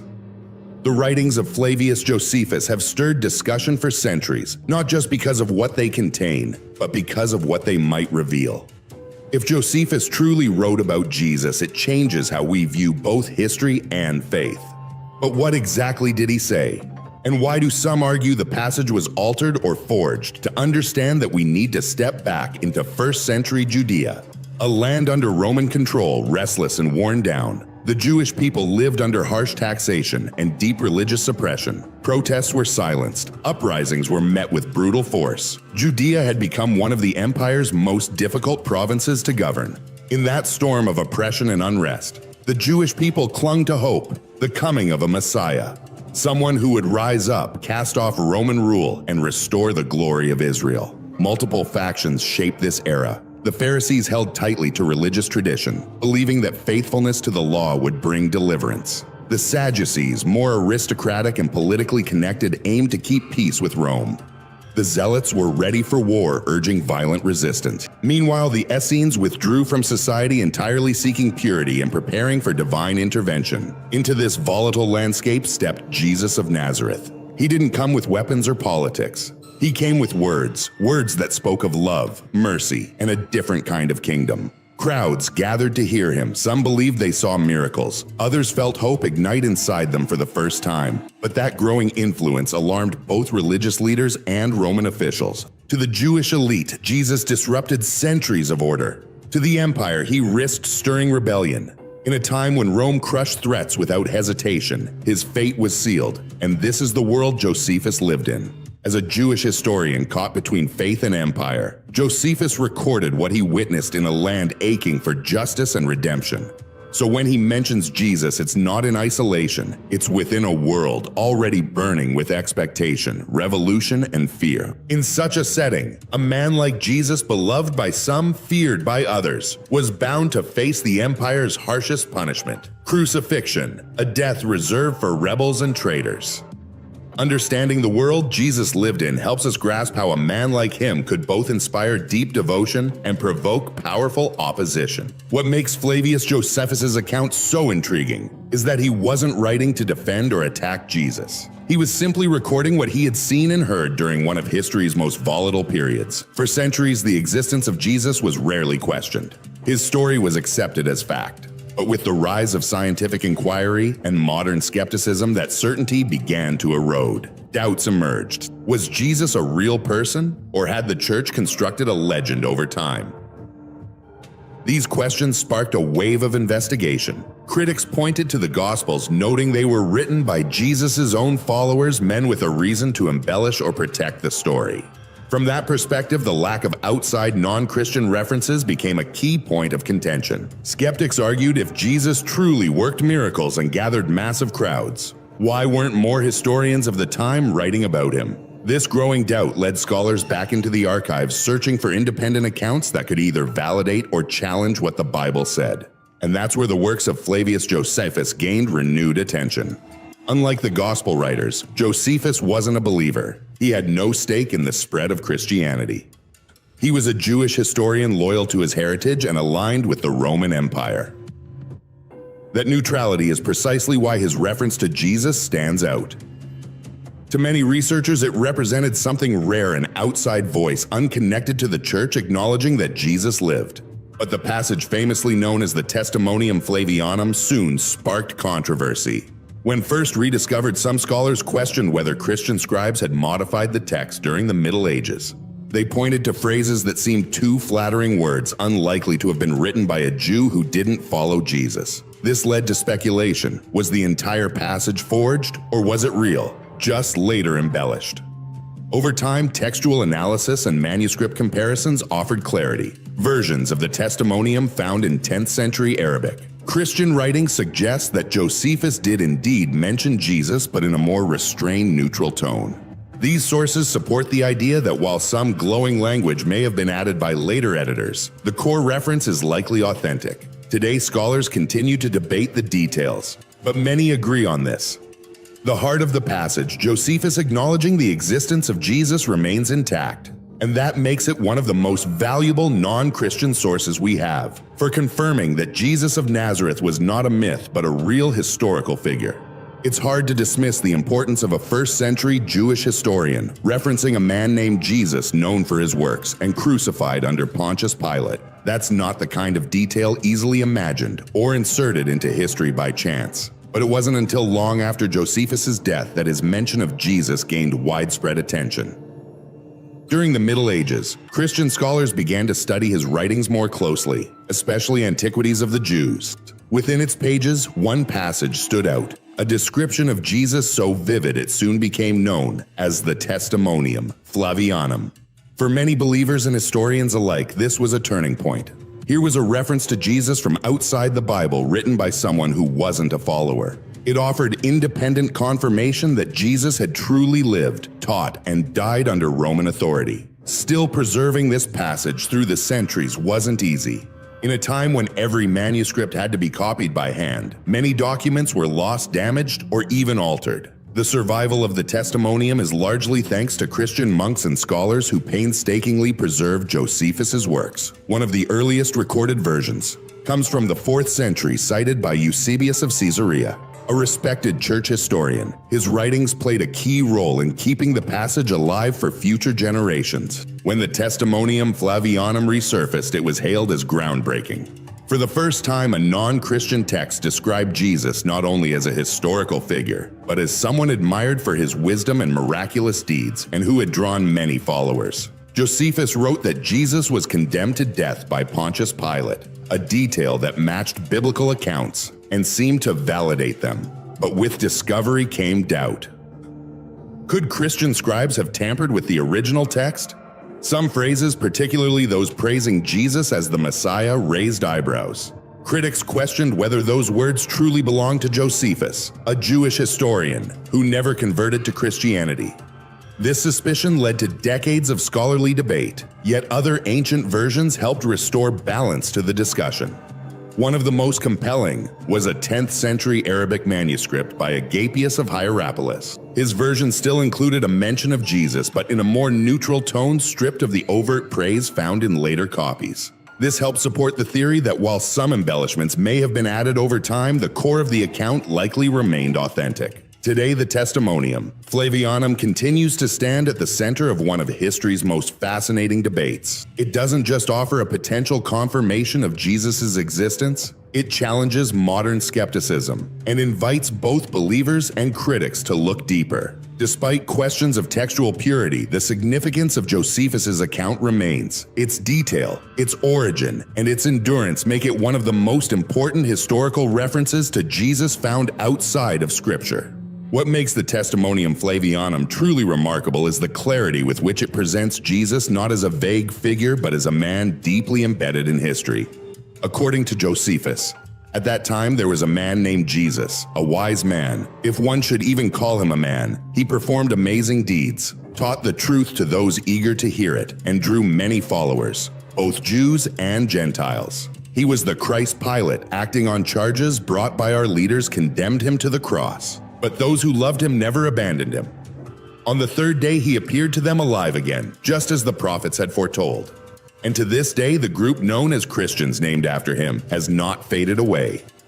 This single passage touches on nearly every major point found in the Gospels, Jesus' teachings, his crucifixion under Pilate, and the belief in his resurrection. And yet it appears in a text written by a non-Christian Jewish historian.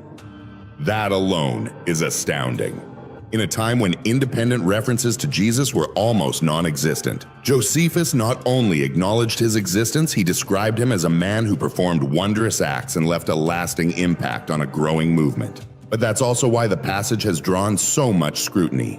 Some scholars question whether Josephus truly wrote those exact words, especially the part calling Jesus the Christ. As a Jewish historian who did not follow Jesus, it's unlikely he would have declared him the Messiah. That has led many to believe Christian scribes may have inserted or edited parts of the text during later transcriptions. Even so, when potential additions are removed, the core message remains.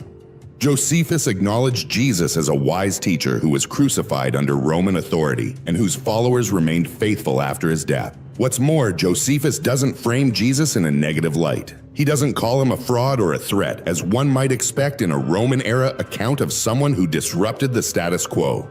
Instead, he presents him with a certain quiet respect as a figure who deeply affected those around him. If Josephus truly wrote these words, even with some later embellishments, it places Jesus firmly within the historical record, not as a myth, not as a later invention, but as a real man living in a real moment in time, whose life would go on to shape the world.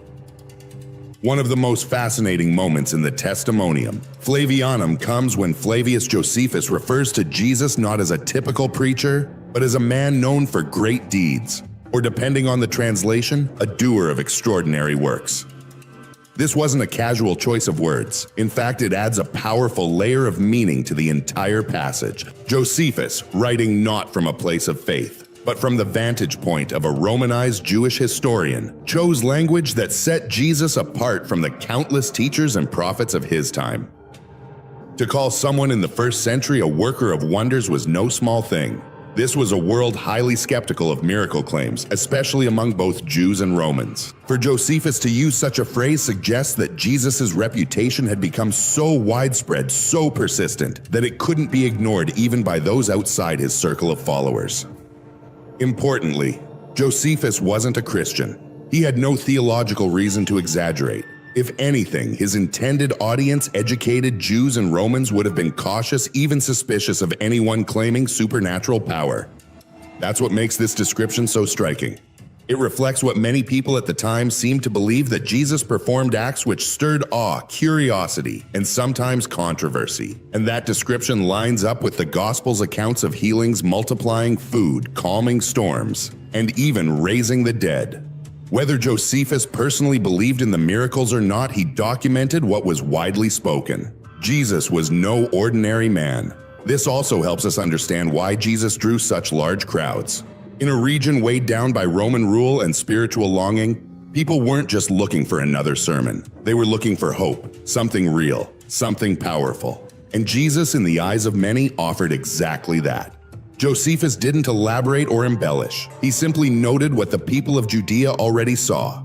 A man who left an undeniable impression. In that same passage, Josephus records that Jesus was sentenced to crucifixion under Pontius Pilate, the Roman governor of Judea.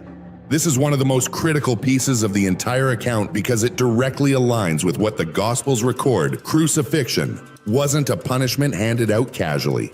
It was Rome's harshest sentence, used only for criminals, rebels, or anyone viewed as a threat to imperial stability. And Josephus once again reports it without commentary. No judgment, no religious undertones, just a factual record.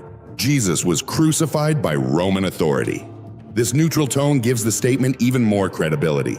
Josephus wasn't trying to make a theological point. He wasn't trying to stir emotion. He was simply recording what had happened, what people knew without taking sides.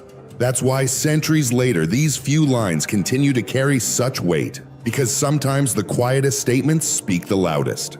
What makes Josephus's account so compelling is its tone, measured, factual, and free of judgment. He doesn't argue for Jesus' innocence or guilt. He simply states that Jewish leaders accused him and that Pontius Pilate ordered his crucifixion. This neutrality reflects the role of a true historian, one committed to documenting, not persuading. And it's this objectivity that adds credibility to the story, especially when we consider the political climate of the time. Pontius Pilate wasn't known for showing mercy. He ruled Judea with a heavy hand, often resorting to violence to keep order. For Pilate to approve a crucifixion, he likely saw Jesus as someone dangerous, or at the very least a figure whose execution would satisfy the demands of Jewish leaders and help avoid further unrest. Crucifixion was not handed out lightly. It was Rome's way of dealing with rebels, those who challenged imperial control. And the fact that Josephus mentions it without embellishment or commentary gives even more weight to its historical authenticity. Even more telling is that Josephus's account doesn't stand alone. The Roman historian Tacitus, writing around the same time, also records that Christ was executed during the governorship of Pilate. That convergence, two independent sources pointing to the same event, strengthens the case that Jesus' crucifixion wasn't a Christian invention. It was a real moment in history. What's equally important is what Josephus doesn't say. He doesn't attempt to defend Jesus. He doesn't condemn Pilate. He avoids religious arguments entirely. He sticks to the facts. That's what gives the Testimonium Flavianum its staying power, even with ongoing discussions about whether Christian copyists might have made small additions. The core reference to Jesus' crucifixion remains consistent and deeply credible. Still, the Testimonium Flavianum has been surrounded by controversy since its discovery. Scholars have long debated whether Josephus wrote the entire passage as we have it today, or whether certain phrases were later added by Christian scribes. The biggest point of contention: language. For example, when Josephus writes, "He was the Christ," or describes Jesus' resurrection, it feels uncharacteristic, especially coming from a Jewish historian who never converted to Christianity. Those specific phrases have raised questions. Were they part of the original, or did they enter the text centuries later, subtly added to reinforce a growing theological narrative? It's important to understand the historical context. During the Middle Ages, Christian monks were responsible for copying ancient manuscripts by hand. Some may have been tempted, whether intentionally or unconsciously, to adjust wording that aligned with their beliefs. But that doesn't necessarily mean the entire passage is a forgery. Many scholars believe that while small additions may exist, the core of the account is genuinely Josephus's. One major piece of evidence is a 10th century Arabic version, recorded by Agapius of Hierapolis. His version is more reserved. It refers to Jesus as a wise teacher, but it does not include phrases like "he was the Christ." This supports the idea that Josephus did mention Jesus, but in a more neutral tone than what later versions reflect. Another key source comes from the 4th century. Eusebius of Caesarea, a Christian historian, cited the Testimonium Flavianum in his own writings. This shows the passage existed well before the medieval period, suggesting it wasn't invented by later copyists. Modern scholars have also used linguistic analysis, comparing the style and vocabulary of the Testimonium with other verified texts by Josephus. Many experts conclude that the majority of the language is consistent with his authorship, further supporting its authenticity. So while questions remain about possible edits or embellishments, the central message holds strong. Flavius Josephus, a non-Christian historian, recorded the existence of a man named Jesus who taught, influenced many, and was crucified under Roman authority. And that in itself is historically significant. Scholars widely believe that the original version of the Testimonium Flavianum likely portrayed Jesus in a neutral light, without religious declarations or doctrinal claims. And even after accounting for potential later edits, the core of the text still stands as a valuable historical reference. The ongoing debate doesn't diminish its significance. If anything, it reminds us how difficult it is to preserve ancient manuscripts over centuries, and how critical it is to analyze them carefully with historical and linguistic precision. Despite the controversy, one fact remains unchanged. A 1st century Jewish historian mentioned Jesus, and that alone offers compelling evidence that Jesus was not a mythical figure, but someone who lived, taught, and left a deep imprint on his generation. To assess the authenticity of the Testimonium, scholars have applied various methods, one of the most important being linguistic analysis. By comparing the vocabulary and sentence structure of this passage with Josephus's verified works, researchers found that while a few phrases seem out of place, the core tone and style match his broader writing. That consistency supports the argument that the heart of the passage is genuine. Another method is the study of ancient translations, a 10th century Arabic version and an early Syriac version of the passage, both present a more restrained account. In these, Josephus refers to Jesus as a wise teacher who was crucified under Pilate, without mentioning him as the Christ or referencing a resurrection. This suggests the original version may have been more neutral, and that later scribes possibly expanded the wording to align with Christian beliefs. Additional support for Jesus' existence comes from Roman historians Tacitus and Suetonius. both writing in the 1st century, also refer to Christ and his followers. The fact that their records align with Josephus strengthens the reliability of the testimonium. These references show that Jesus wasn't just a character within Christian texts, but a person acknowledged in non-Christian historical records. Modern scholars like John Meyer and Louis Feldman agree. Even if later additions are removed, the core reference to Jesus likely came from Josephus himself. The controversial phrases such as "he was the Christ" can be set aside without undermining the passage's historical value. In short, the mention of Jesus in Josephus's writings remains a vital piece of evidence not just for his existence, but for the influence he had on the people around him. When we compare Josephus's account with the gospel narratives, striking similarities begin to emerge despite the fact that they were written by different people for different reasons. In the Gospels, Jesus is portrayed as a compelling teacher and miracle worker, someone who drew people in through his words and actions. Josephus describes him in a remarkably similar way as a man of great deeds, who won over both Jews and Gentiles. That overlap suggests that Jesus' reputation extended beyond his immediate followers. He was seen not just as a religious figure, but as someone who left a visible mark on the public consciousness of the time. Another point of agreement: both accounts state that Jesus was condemned to death under Pontius Pilate, following accusations from Jewish religious authorities. The testimonium confirms this sequence precisely. Even after Jesus' death, the Gospels say his followers remained loyal, holding on to their belief in his resurrection. Josephus, in his own way, confirms this as well, stating that those who loved Jesus didn't abandon him after the crucifixion. These shared details, found in 2 independent sources, reinforce one crucial truth. Jesus of Nazareth was not an invention of faith, but a real historical figure who stirred hearts, challenged power, and shaped the course of history. What's striking in both Josephus's account and the gospel narratives is not just the agreement on facts, but the undeniable impact of Jesus himself. His message stirred such deep devotion that even his death couldn't extinguish it.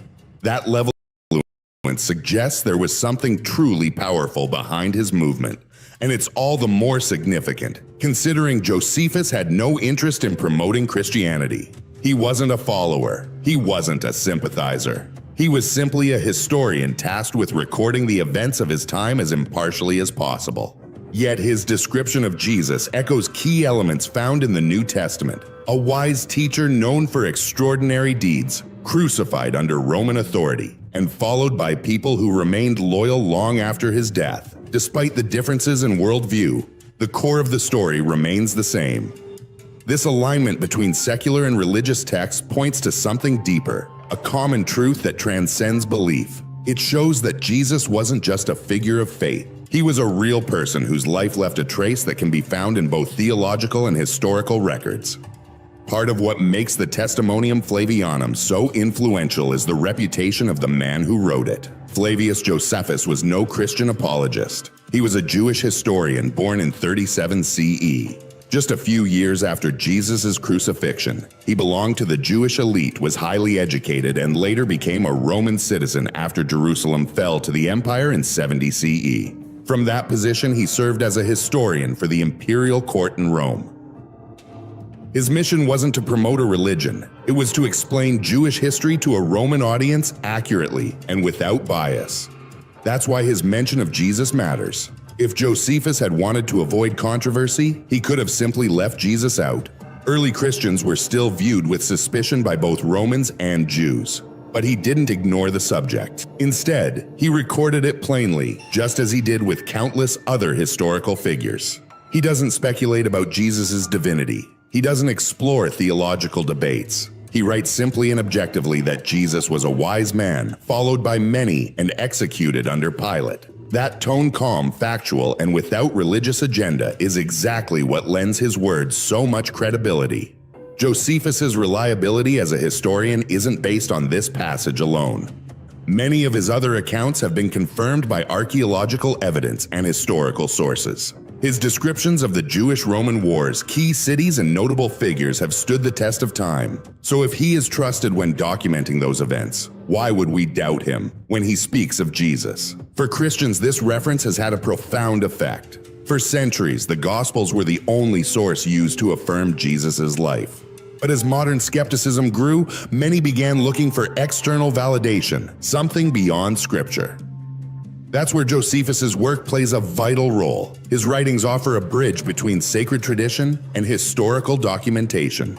They help position Jesus not just as a figure of faith, but as a real man who lived, taught, and was crucified under Roman rule.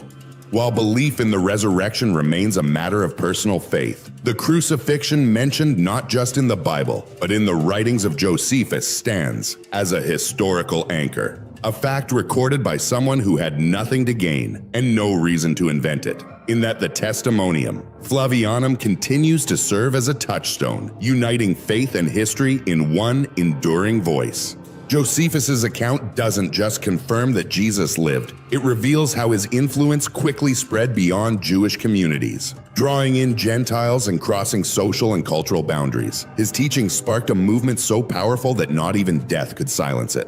For Christians, this is more than just a historical note. It's a tangible connection between faith and fact evidence that the man they follow wasn't merely a figure of Scripture, but someone recognized even by those outside the faith. Josephus, writing not as a believer but as a careful observer of history, acknowledged Jesus as a man of wisdom and great deeds. That alone gives the Testimonium Flavianum immense weight. And yet the debate hasn't faded. Skeptics continue to question the passage's authenticity, raising three main concerns.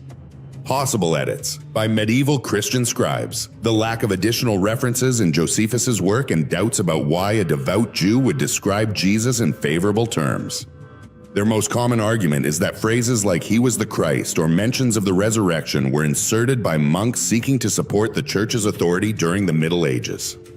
Others question why more historians of the era didn't mention Jesus if his following was truly so large. But defenders of the passage point to solid evidence. Alternate versions of the Testimonium, such as Arabic and Syriac translations, omit the explicitly Christian language, but still include references to Jesus as a wise man, crucified under Pontius Pilate. These versions support the idea that the core account is genuine, even if some phrases were later modified. Historical analysis also shows that Josephus' writing style in the passage is largely consistent with the rest of his work. And other Roman historians like Tacitus and Suetonius also mentioned Jesus, reinforcing that his existence wasn't a fabrication. In the end, what emerges is not a perfect text, but a meaningful one. The Testimonium Flavianum reminds us of the complexities involved in preserving ancient records and the importance of examining them carefully. Even critics admit that a complete fabrication likely wouldn't have gone unnoticed for so long by so many scholars. Ultimately, the mystery surrounding this passage reflects the larger tension between faith and reason. For believers, Josephus offers a rare voice outside the Bible, one that validates the historical reality of Jesus. For skeptics, the questions around the text serve as an invitation to dig deeper, to challenge assumptions, and to search for truth.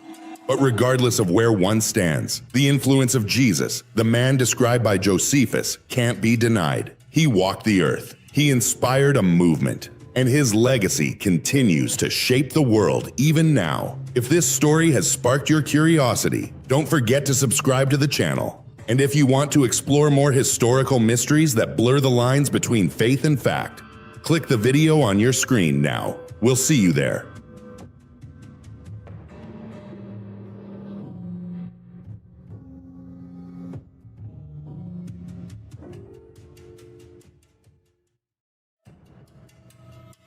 What if everything you thought you knew about Jesus' appearance was wrong?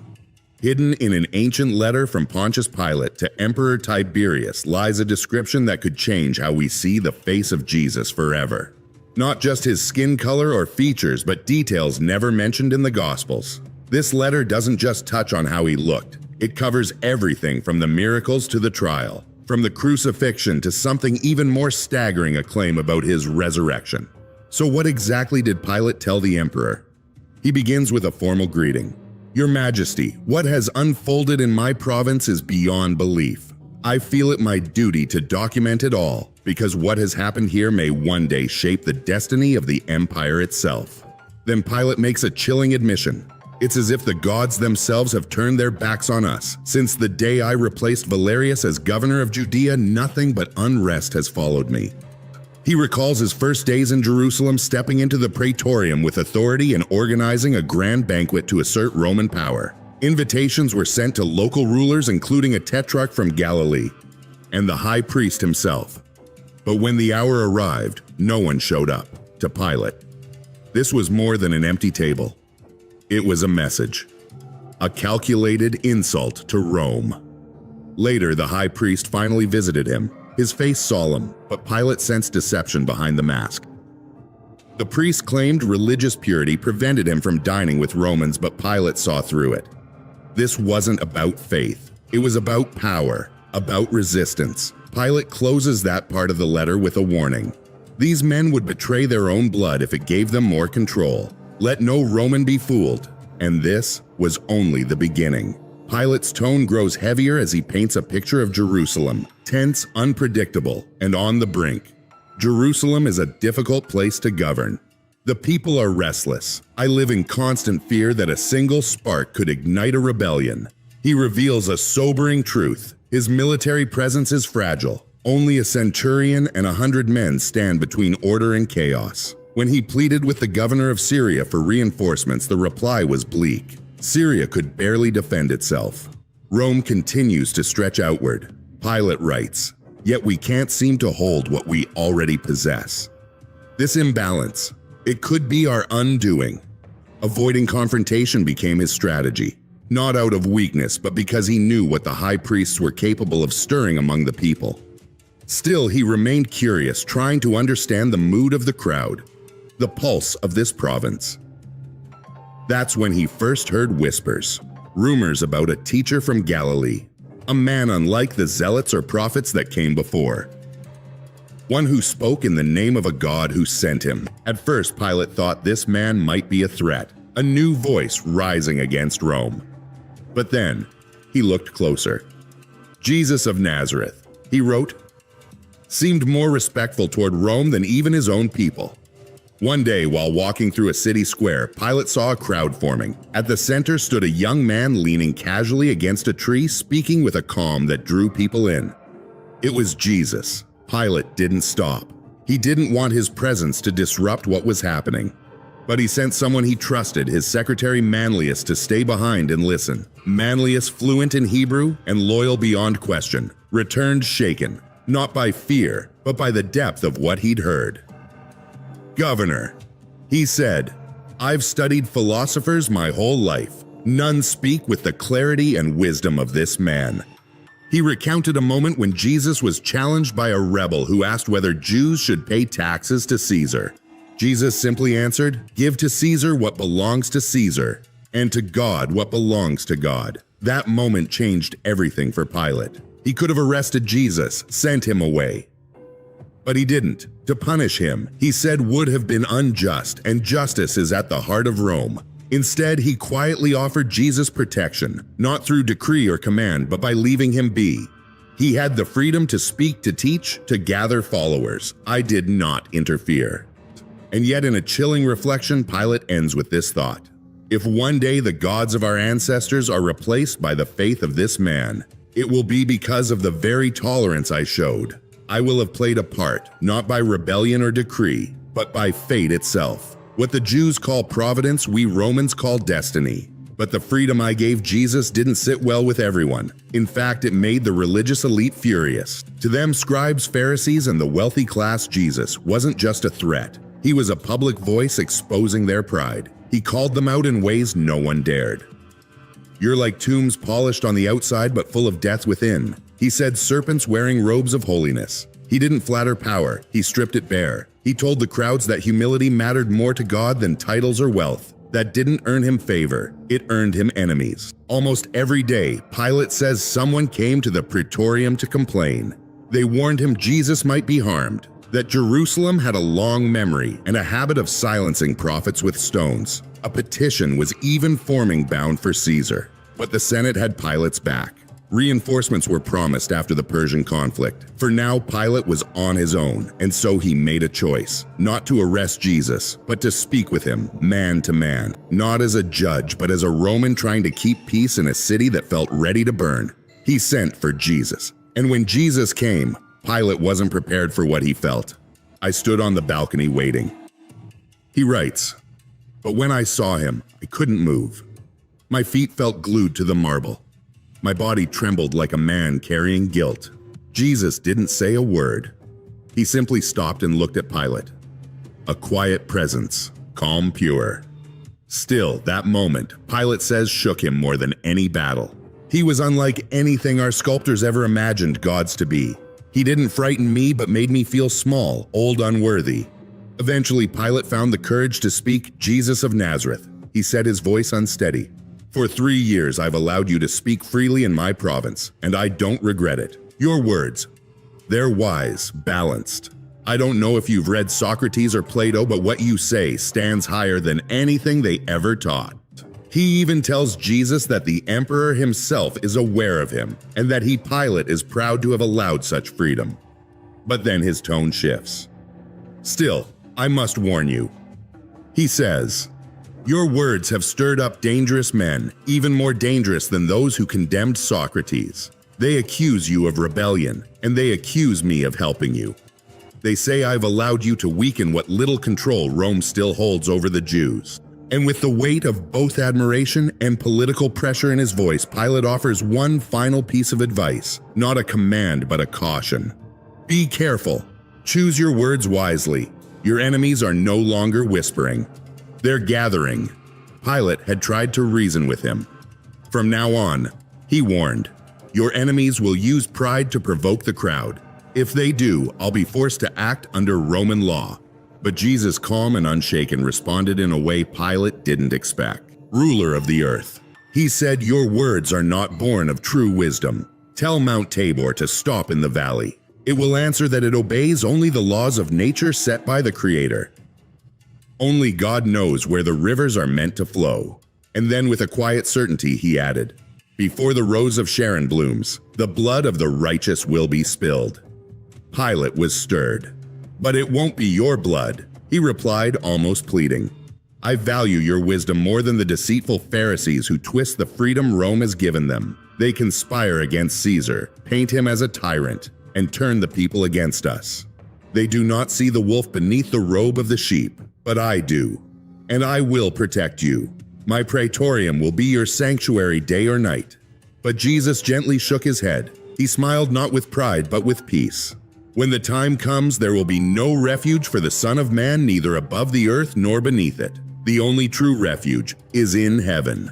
He looked upward. What was written by the prophets will be fulfilled. Pilate's concern turned to desperation. "Young man," he said, "don't make me turn this request into an order. I am responsible for the peace of this province. You must be more careful with your words. This is not a suggestion." Jesus looked at him with steady eyes. "May happiness be with you." He said, "I did not come to bring division, but peace, love, and mercy. I was born on the same day Augustus Caesar brought calm to the empire. The persecution will not come because of me, but I know it will come, and I will not resist it. I will walk the path shown to me by my Father in heaven." He paused, then added, "You cannot stop what is already placed on the altar of sacrifice." And just like that, he turned and walked away. Pilate describes the moment as if watching a light disappear into the horizon. "I was relieved," he wrote, "because his presence was too heavy to bear." But trouble was mounting. Herod, already aging, had aligned himself with Jesus' enemies. If it had been left up to him alone, Pilate believed Herod would have ordered Jesus killed without hesitation. Yet even Herod, with all his pride, held back. Perhaps he too feared Jesus. But a Roman official, Pilate noted, could never admit fear of a Jew. One day, Herod visited the praetorium. Their conversation was shallow, but as he rose to leave, Herod turned back and asked a simple question. "What do you think of the Nazarene?" Pilate didn't pause. He's one of those rare sages. He said, the kind that appear once in the lifetime of great nations. His words do not concern politics. And for that reason, Rome allows him to speak. He has committed no offense worthy of punishment. Herod left with a mocking smile, bowing with sarcasm, as if the whole thing were a game, but the game was about to turn deadly. Passover was approaching the most sacred and politically volatile time of the year in Jerusalem. The city swelled with visitors. Tensions thickened. And under the surface, something darker stirred. Crowds began to gather, louder, more aggressive, calling for Jesus' death. My informants confirmed the worst: the temple treasury had been used to bribe the people. This wasn't a spontaneous outcry. It was engineered. And the threat wasn't abstract anymore. A Roman centurion had just been publicly humiliated. A clear sign. We were losing control. I wrote urgently to the governor of Syria requesting reinforcements. 100-foot soldiers, 100 cavalrymen. He refused. I was alone, surrounded by unrest. A handful of veterans stood between order and riot. We had neither the strength to stop a revolt nor the orders to preempt one. Then came the moment we all feared: Jesus was arrested. The charge: rebellion. Everyone knew it was false, but the mob didn't care. Fueled by leaders, they marched toward the praetorium, screaming one demand: crucify him! Crucify him! And for the first time in years, factions that normally despised each other stood united against one man. The Herodians, the Sadducees, the Pharisees, strange allies, but they shared two motives. They feared Jesus, and they resented Rome. Especially me. Years ago, I had entered Jerusalem, carrying banners bearing the image of the emperor, a grave mistake. Though I tried to correct it, the insult lived on. They never forgave me, but this wasn't just about old wounds. I had also proposed something unthinkable: using part of the temple treasury to fund public works. That alone had ignited the Pharisees' rage. Now combine that with Jesus, who had publicly rebuked them for years, and you had a perfect storm of political and religious fury. And then there were the people, restless, reckless, always ready to riot if it meant looting in the chaos. That was the backdrop when Jesus was brought before Caiaphas, the high priest. The verdict had already been decided: death. But Caiaphas didn't want to take responsibility. Instead, he sent Jesus to me, hoping I would officially authorize the execution. I refused. He's from Galilee, I said. Let Herod judge the case. It's under his jurisdiction. So Jesus was sent to Herod, and Herod, wearing a mask of false humility, claiming respect for Caesar's authority, sent him right back. The decision and the burden fell squarely back into my hands. It didn't take long before my palace stopped feeling like a place of governance and started to feel like a fortress under siege. The crowd outside grew by the hour. People poured into Jerusalem from every direction. It was as if all Judea had come to the city not for worship, but for war.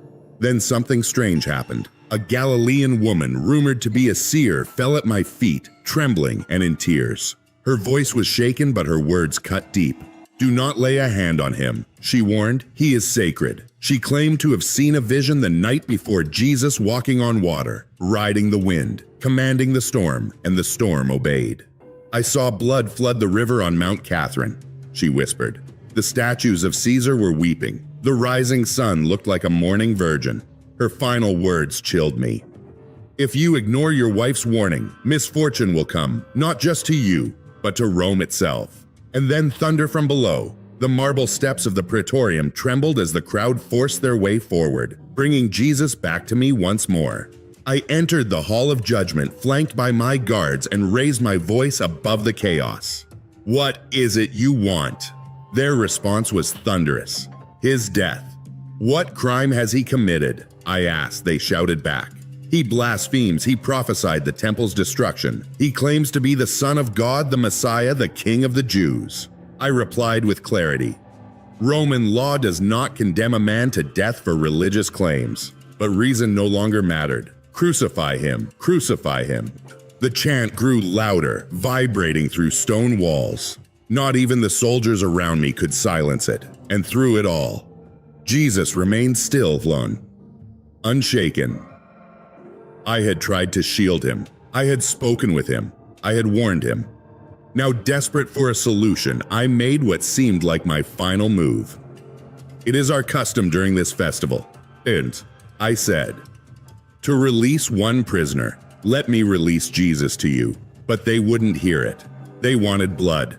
So I reminded them loudly of their own laws. According to Jewish tradition, I said, no sentence can be handed down without a full day of fasting. The Sanhedrin must approve it. Their president must sign it. Even the day after the sentence, the court is required to review the case again. A man must stand at the gate with a banner. Another must ride on horseback declaring the name of the condemned, the charge, and the witnesses asking if anyone will defend him. And even on the way to execution, the accused may return up to 3 times to offer new arguments in his defense. I laid out every legal safeguard, every detail meant to protect the innocent, but the crowd didn't care. Crucify him! Crucify him! Their rage drowned out justice. In a last attempt to satisfy the crowd without sentencing an innocent man, I ordered Jesus to be flogged. I thought the sight of blood would quench their rage. It only made it worse. They wanted more. And they would not stop. I called for a basin, stood before the mob, and washed my hands. I find no fault in this man, I said clearly. His blood will not be on my hands. But the words meant nothing. Their minds were set. His fate sealed. I've seen angry crowds before. Riots in Pannonia, chaos in the Forum, but nothing like this. It was as if the gates of the underworld had been flung open. The streets of Jerusalem pulsed like veins flooded with fury. The mob twisted and surged like a living storm rolling from the Praetorium toward Mount Zion. Their cries weren't just loud, they were unnatural, unholy. As the day wore on, the sky began to dim, not from clouds but from something heavier, darker. It reminded me of the day Julius Caesar was killed, ironically. Also on the Ides of March, I stood alone, governor of a broken province, and watched the Nazarene walk to his death. The streets had emptied. Jerusalem bled its people through the dark gates leading to Jamnia. The silence left behind was heavy. Thick with grief, I felt it in my chest. What I witnessed wasn't a political execution. It was something more, something cosmic. I stood in the shadows of my basilica as the centurion tried to contain the chaos. And I knew, we all knew. This was no ordinary man. This was no ordinary day. The air grew still, then wild. The sound of agony rose from Golgotha like wind carrying pain the earth had never heard before. Black clouds gathered above the temple, cloaking the city in darkness like a funeral veil. And then the ground shook. Reports came that in Lower Egypt, the quake had terrified entire cities. Some called it a divine warning, others a curse. One Jewish patriarch, stunned by the darkness, cried out, "Either the Creator is suffering, or the universe is collapsing." A scholar named Bazar, a friend of Jesus from Antioch, was later found dead. Some say it was the shock. Others say his heart simply broke. As night approached, I couldn't remain in the palace. I wrapped myself in my cloak and walked down into the city. By then, the sacrifice was over. The crowd had begun to dissolve, quiet, heavy with guilt. People shuffled back to their homes with an emptiness I could feel in my bones. I passed my Roman soldiers. Their silence said everything. One of them, the standard bearer, had covered the eagle with cloth, a Roman symbol of mourning. I overheard whispers. Some Jewish guards spoke of strange occurrences. Others muttered about miracles. And still across the city, men and women would stop gaze toward Calvary. As if waiting for a sign, I returned to the Praetorium in silence. The steps were still stained with blood. Blood I had allowed to be spilled. As I climbed, I saw an old man on his knees praying. Roman guards stood nearby, eyes red, some wiping away tears. The sight of grown soldiers weeping was unsettling enough, but it was the old man's sobs, deep, unfiltered, breaking from his chest, that pierced me. I stopped. We didn't speak at first, just wept together. The crowd that had once screamed for crucifixion was gone, vanished like smoke. Those who condemned him, who shouted and demanded his death. They had disappeared like men ashamed of their own violence. Rumors were already spreading. Some saying that those who had cursed Jesus were now rinsing their mouths with vinegar, afraid of what they had spoken aloud. A strange reference perhaps to Jesus' own words about resurrection and separation between the living and the dead. I turned to the old man and asked gently, "Who are you? What brings you here?" He answered with dignity despite his tears. "I am Joseph of Arimathea. I've come to ask permission to bury Jesus of Nazareth." I granted his request without hesitation. I ordered my aide Melis to send soldiers to accompany the burial and ensure the body would not be defiled or disturbed. It was the least I could do. Days passed. Then came the news. The tomb, sealed and guarded, had been found empty. The city stirred again, but this time not with rage, with confusion, whispers, fear. The disciples were saying he had risen just as he said he would, and strangely the outcry was greater than it had been at his death. I did not know what to believe, but I took the matter seriously. I launched a full investigation. Joseph had used his own tomb for the burial.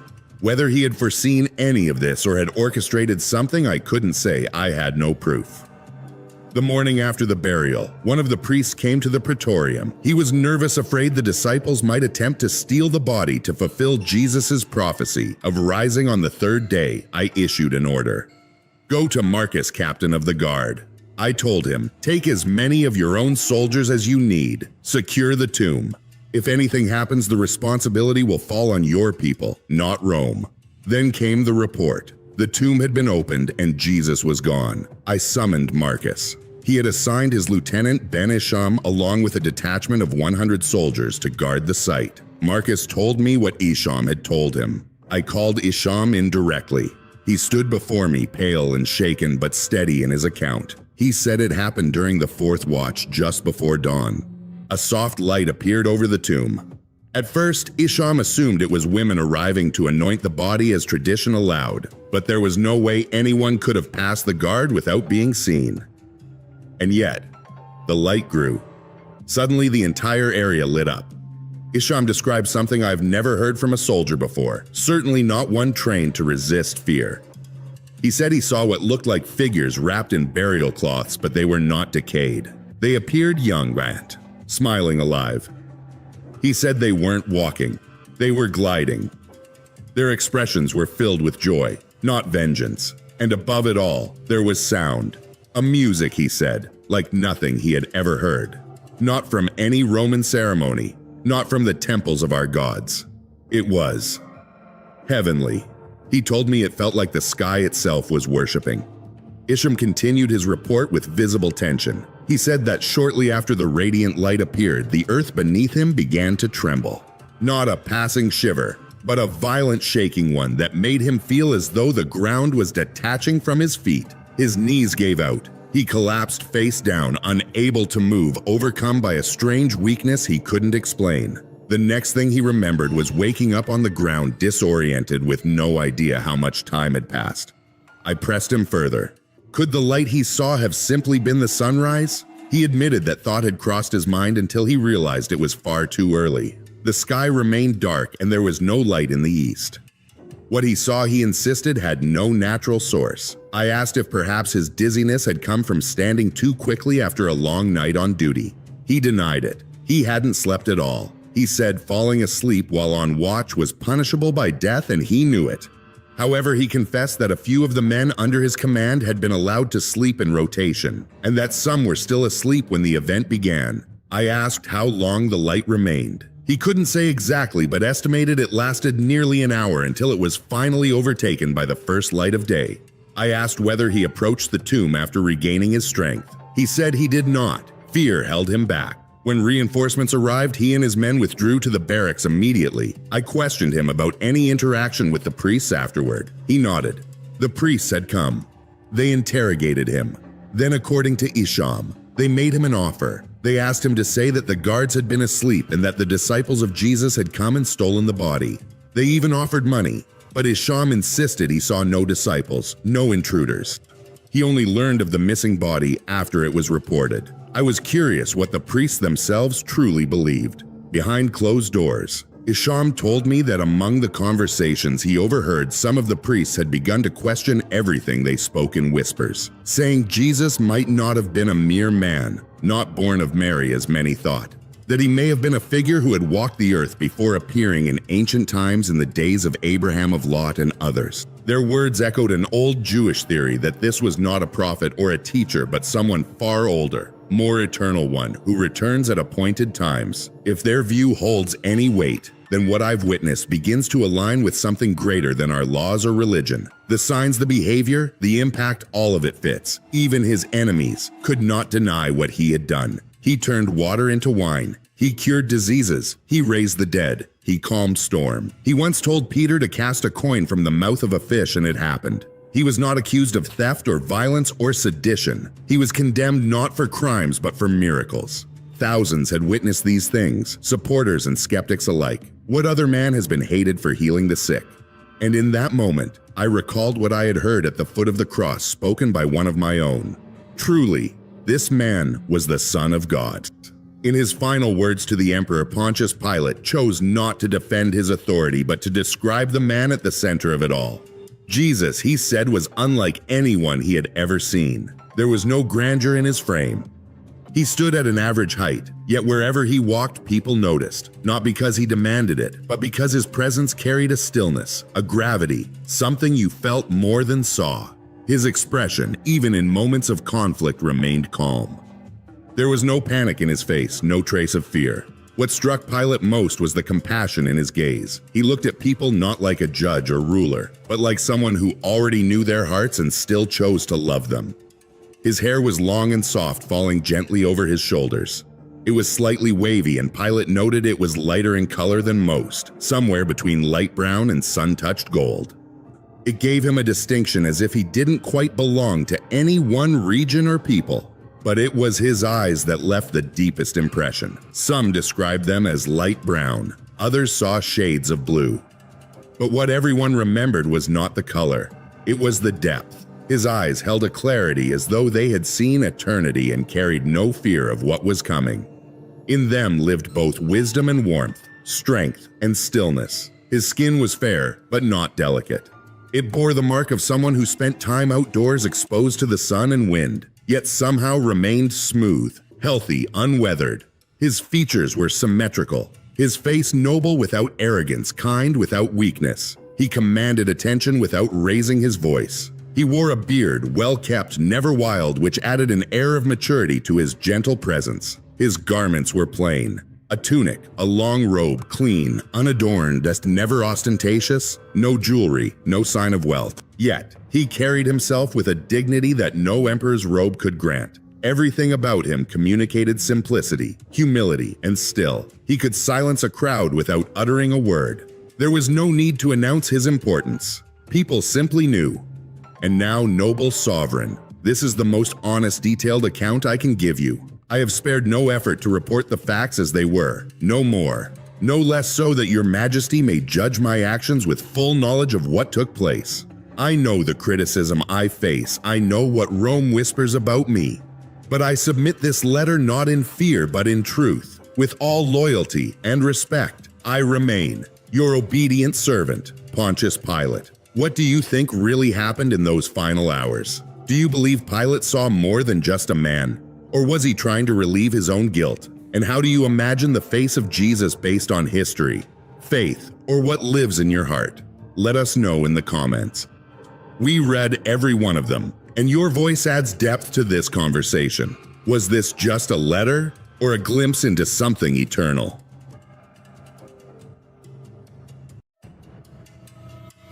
Something remarkable has come to light. An ancient letter written by a Roman named Aurelius Linus. In it, he gives an unusually detailed description of Jesus Christ. Aurelius wasn't just a distant observer. He saw Jesus with his own eyes. He knew him personally, and he sent several letters to Caesar in Rome, describing everything he witnessed. Today we're going to walk through his account, line by line, image by image.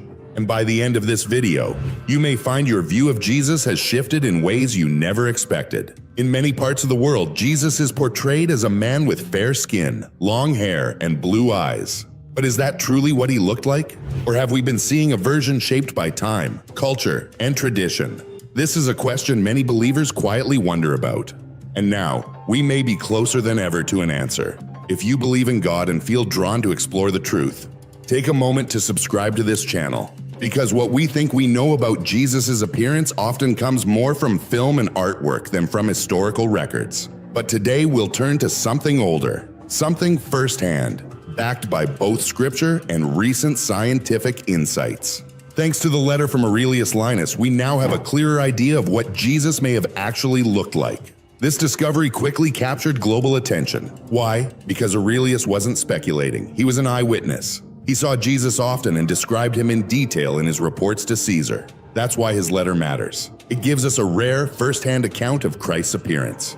For centuries, especially in the West, the most common image of Jesus has been that of a fair-skinned man with long, wavy hair, a beard, and blue eyes. But is that accurate? The Bible never gives us a physical description of Jesus, and historical evidence suggests his real appearance was likely very different.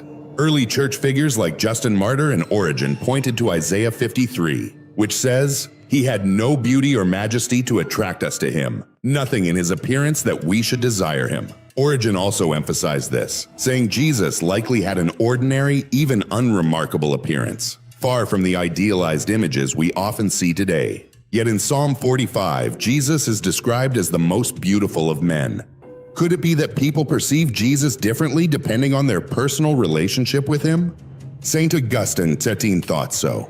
He wrote that while people imagined Jesus in many different ways, there was only one real appearance. Still, each heart may see him differently. Through faith, how we imagine Jesus doesn't determine our salvation. What truly matters is recognizing him as the Son of God, and also as fully human. In the 4th century, Bishop Celso of Jerusalem shared a beautiful insight. Christ reveals himself differently to each person, depending on what their heart needs. To the joyful, he appears as the vine. To those seeking guidance, he becomes the door. For the weary, he is the high priest. And to the broken, he is the lamb, a sacrifice of mercy. Jesus meets each of us where we are. Like a loving doctor or a wise teacher, he adjusts to our weakness, but never loses the dignity of who he is, the eternal Son of God. In early Christian art, Jesus was often shown as youthful and idealized, but after Emperor Constantine legalized Christianity in the 4th century, those images began to shift. The bearded figure of Christ that we know today became more common. Some believe this change was influenced by the unveiling of sacred relics, especially one called the Mandylion. Many scholars link this relic to what we now call the Shroud of Turin, and also to the Veil of Veronica, both said to bear miraculous images of Jesus, not made by human hands. Still, the only known written description of Jesus' appearance comes from a copy of a letter. It was said to be sent by a Roman consul named Linus to Emperor Tiberius. The letter was found in a monastery, alongside other ancient scrolls. According to the copy, the original dates back to the 12th year of Tiberius's reign. Historical records confirm that a Roman official named Linus was indeed present in Judea during Jesus' trial and crucifixion. His powerful family is even mentioned by the Jewish historian Josephus in Antiquities of the Jews. Still, not everyone agrees on the authenticity of Linus's letter. Some scholars have questioned its origins and accuracy. But the content remains deeply fascinating, especially for those seeking to understand how Jesus may have looked. In the letter, Linus describes Jesus as having a noble, expressive face. His hair was light in color, slightly wavy. His eyebrows were dark and gently arched, and his eyes, deep, piercing blue, carried both strength and serenity. Jesus had a long, straight nose and a short, almost blonde beard. His hair, uncut, flowed past his shoulders. Linus notes that his neck leaned ever so slightly forward, giving him a presence that was humble, never arrogant. His skin had the tone of ripe wheat, sun-kissed and warm. His face radiated wisdom, gentleness and kindness, no trace of anger, only a quiet authority that drew people in. This image, while poetic, finds some support in the Shroud of Turin.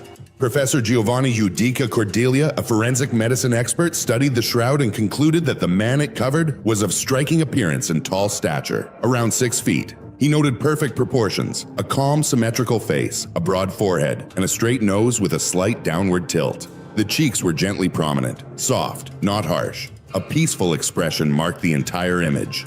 Anthropometric studies even suggested this man had above-average physical and mental traits. Cranial estimates pointed to a larger-than-average brain mass, possibly indicating someone of exceptional intellect. Decades later, in 1940, artist Warner Sallman painted what would become one of the most reproduced portraits of Jesus in the modern world, the head of Christ. This image spread everywhere, on prints, plaques, bookmarks, greeting cards, even clocks and coffee mugs. Stephen Prothero, author of American Jesus, once commented, "The wide popularity of Warner Sallman's Head of Christ transformed the image of Jesus from a figure of religious familiarity into a powerful national icon in the United States." Across races, denominations, and even religions, this portrait became instantly recognizable. According to author Stephen Prothero, this version of Jesus has now become the most widely recognized image of Christ in the world, even more familiar than Da Vinci's Last Supper.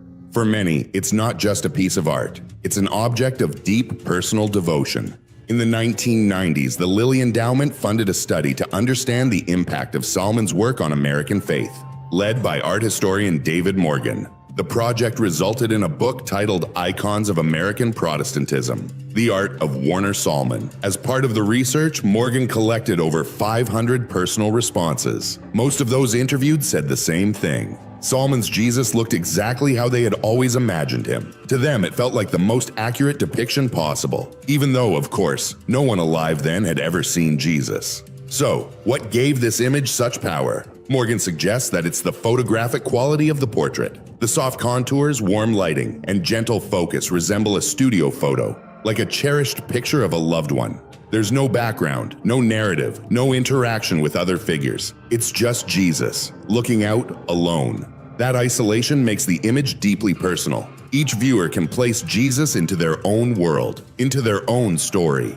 His eyes in the painting reflect warmth and compassion. For many people, that's the savior they long to see. It's not about historical accuracy, but about emotional closeness. And in a way, that's something many believers quietly carry in their hearts. We may not have photographs of Jesus, but historical context gives us hints about his appearance, including what he likely wore. In daily life, Jesus probably dressed in a simple, undyed wool tunic that reached below the knees but left the lower legs visible. He may have also worn a basic undergarment and layered it with a loose-fitting cloak to guard against the cold. His footwear? Most likely leather sandals, practical and well-worn. Given the high cost of clothing in his time, it's possible Jesus mended his garments often, unless others provided him with new ones. His clothes would have shown signs of wear, faded, frayed, but functional. Surprisingly, the Bible tells us little about his physical features. The Gospels, Matthew, Mark, Luke, and John, focus more on his words and actions than his appearance. We know he was born in Bethlehem, raised in the small town of Nazareth in Galilee, and was around 30 when he began his public ministry, as mentioned in Luke chapter 3, verse 23. But there's no mention of his height, hair, or build. In fact, his appearance may have been so ordinary that even those closest to him couldn't pick him out in a crowd. That becomes clear in the Garden of Gethsemane, when Judas had to point him out to the soldiers. A strong indication that Jesus didn't physically stand out from his disciples. Some believe the book of Revelation offers symbolic hints. Chapter 1 describes his hair as white like wool, his eyes blazing like fire, and his feet like glowing bronze, refined in a furnace. While often read as spiritual metaphors, others wonder if they hint at deeper truths. Perhaps a darker complexion, coarser hair, or features shaped by the region he lived in. Over time, these interpretations influenced how artists portrayed him. And as the centuries passed, those images continued to evolve, shaped by faith, culture, and imagination. In the earliest centuries of Christianity, Jesus was often portrayed differently from the image many know today. He appeared in art as a young man, without a beard, symbolizing purity and his role as the Good Shepherd. This gentle image of Jesus, often carrying a lamb, was found in early Christian catacombs in Rome, like those in Santa Domitilla. These artworks, dating nearly 200 years after his death, offered a picture of Jesus that felt approachable, kind, and familiar. In 2018, archaeologists discovered another ancient image, this time in the remains of a 6th century church in southern Israel. In that painting, Jesus is shown with short, curly hair, a common style in the Byzantine East, especially in Egypt and Syria. Interestingly, these Eastern depictions eventually faded as Western imagery took hold. From the 4th century onward, influenced by Greco-Roman traditions, artists began portraying Jesus with longer hair and a beard, more like the gods of that era, particularly Zeus. He was now seen seated on thrones, dressed in long robes, and often with a halo, as seen in the 5th century mosaics at the Church of Santa Pudenziana in Rome. But it's important to remember, these images reflect not just theology, but also the cultures in which they were created. Across the world, communities have often depicted Jesus to resemble their own people, a form of cultural connection and reverence. One of the most famous and mysterious artifacts linked to Jesus is the Shroud of Turin. First displayed publicly in 1354, many believe it's the burial cloth that covered his body after crucifixion. The faint image on the cloth is thought by some to be the true face of Christ. Still, the shroud's authenticity is debated, and not everyone agrees it should be used as a reference for what Jesus really looked like. In 2001, a different approach was taken. A team of experts, including forensic anthropologists from Israel and the UK, worked with artist Richard Neve to create a reconstruction of a first-century Jewish man. Using a skull from that era, plus knowledge of regional traits and computer modeling, they built a face that was likely closer to how Jesus would have actually appeared. The result? A man about 1.65 meters tall, with dark skin, dark eyes, and short, curly hair. It's not a definitive image, but many scholars agree. This version aligns more closely with historical and cultural context. While the Western image of Jesus is widespread, around the world he's often portrayed differently, as Black, Arab, Asian, or Hispanic. Which leads us to an important question. So, what did Jesus actually look like? In recent years, forensic anthropology, a field of science often used in criminal investigations, has been applied to this ancient question. Using similar techniques to those used by modern police, British scientists, working alongside Israeli archaeologists, attempted to reconstruct what they believe is the most historically accurate face of Jesus. Forensic anthropology, a branch of physical anthropology, blends cultural and archaeological data with biological and anatomical knowledge to study human populations across time. Experts in this field need to understand human genetics, growth, development, and bone structure. They also draw from related areas like primatology, which studies our closest animal relatives, paleoanthropology, which looks at human evolution, and human osteology, the detailed study of bones. Other disciplines such as nutrition, dentistry, and even climate adaptation also contribute, helping form a full picture of what a person may have looked like. While these methods are usually used to solve modern crimes, British artist and medical expert Richard Neve saw a different potential. He believed they could help bring Jesus' face to life. And Neve was no stranger to historical reconstructions. He had previously recreated the faces of figures like Philip II of Macedon and King Midas of Phrygia. After more than 2 decades of experience, he was perhaps one of the most qualified individuals to take on this extraordinary task. His team began with a clue from the Gospel of Matthew. In the account of Jesus' arrest in Gethsemane, there's an implication that Jesus had common physical traits for a man of Galilean Jewish descent in the 1st century. Nothing that made him visibly stand out. So Neve and his team focused their research on real skulls from that region and era, skulls that had already been unearthed by Israeli archaeologists in the areas near Jerusalem, where Jesus lived and ministered. These ancient remains became the foundation for a reconstruction grounded in science, but shaped by reverence. To carry out the reconstruction, Richard Neve was granted access to 3 well-preserved skulls from the same region and time period in which Jesus lived. These skulls, made available by Israeli archaeologists, provided the essential foundation for his research. Using CT scans, high-resolution X-ray imaging, Neve and his team captured precise details of the skull's structure. They then employed advanced computer software to map out the thickness of soft tissue in various facial areas based on extensive anthropological data. With that information, they began building a digital model. Muscles and skin were layered virtually onto one representative skull, guided by verified anthropological patterns. Once the digital model was complete, they created a physical mold. Clay was applied to match the calculated tissue thicknesses, and artificial skin was formed. Facial features like the nose, eyelids, and lips were sculpted in accordance with the structure of the muscles underneath. But some traits couldn't be determined from bone alone. Most notably, Jesus' hair and skin color. For these, the team turned to ancient sources. They studied early 1st century artwork discovered at archaeological sites, drawings that predate the New Testament. These illustrations suggested Jesus had dark eyes, and as was common in Jewish tradition, wore a beard. Hair length, however, remains debated. While many religious paintings show Jesus with long flowing hair, most biblical scholars lean toward a different view. They believe he likely had short, curly hair, a more typical style for Jewish men of the time. This view contrasts sharply with the image on the Shroud of Turin, which shows a man with long hair, and is thought by many to be the true image of Christ. The shroud, believed by some to be the burial cloth that wrapped Jesus' body after his crucifixion, has stirred intense debate for centuries. Skeptics often refer to a passage in 1 Corinthians where the Apostle Paul, who claimed to have seen the risen Christ, writes that for a man to have long hair is dishonorable. This has raised an ongoing question. Would Paul have criticized long hair on men if Jesus himself wore it? For Richard Neve and his team, the answer was straightforward. Based on early 1st century artwork, it's far more likely that Jesus had short hair, just like most Jewish men of his time. Archaeological studies also offer helpful context. Skeletal remains from that period suggest the average height for a Semitic man was around 5 feet 3 inches. Average weight was about 110 pounds. But Jesus wasn't an average man in lifestyle. He worked as a carpenter until the age of 30, a physically demanding trade. So it's reasonable to believe that he was lean, muscular, and fit from years of labor. His face may have been sun-worn, shaped by long days outdoors, giving him an older, more weathered look than traditional portraits suggest. For many who grew up seeing soft-skinned, light-haired depictions of Jesus, Neve's dark-skinned, broad-faced model was a stark contrast, but also a necessary reminder that Jesus lived in a very different world than Western art often shows. Still, Neve is careful to clarify.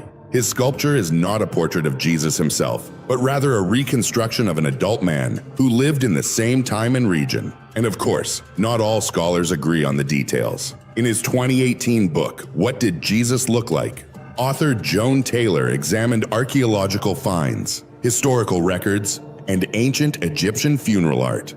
Her conclusion: Jesus likely had brown eyes, dark brown or black hair, and olive-toned skin, features common among Jewish people in Judea and Egypt during the 1st century. She estimated he may have stood closer to 5 feet 5 inches, slightly taller than previously assumed. While many agree that this version, with darker skin, dark eyes, and possibly curly hair, may better reflect the real Jesus, Taylor also cautions, we can never know for certain. There is no photograph, no verified eyewitness sketch, only clues scattered through time, whispering through history. Joan Taylor raised a simple but important question. What did Galilean Jews actually look like 2,000 years ago? One thing is clear, they likely didn't have blonde hair or blue eyes. For centuries, theologians and historians have discussed what Jesus might have truly looked like.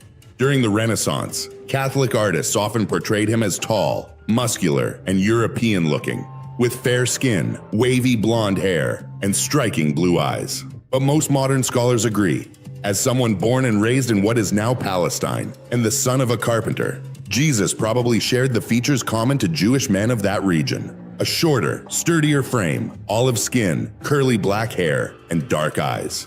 This long-standing debate inspired Dutch photographer and digital artist Bas Uterwijk to take a different approach. Using advanced artificial intelligence, he aimed to reimagine Jesus' face in a way that respected both historical accuracy and artistic depth. Uterwijk, who has a background in CGI and visual effects, used a neural network trained on thousands of photos and paintings of human faces. The software allowed him to merge multiple cultural depictions, from Byzantine mosaics to Renaissance paintings like Salvator Mundi, and even the image on the Shroud of Turin, while adjusting features to better match a Middle Eastern origin. He intentionally modified the facial structure, added a beard and hairstyle that matched Jewish traditions of the 1st century, and reduced the influence of European styles that dominated Western art for centuries.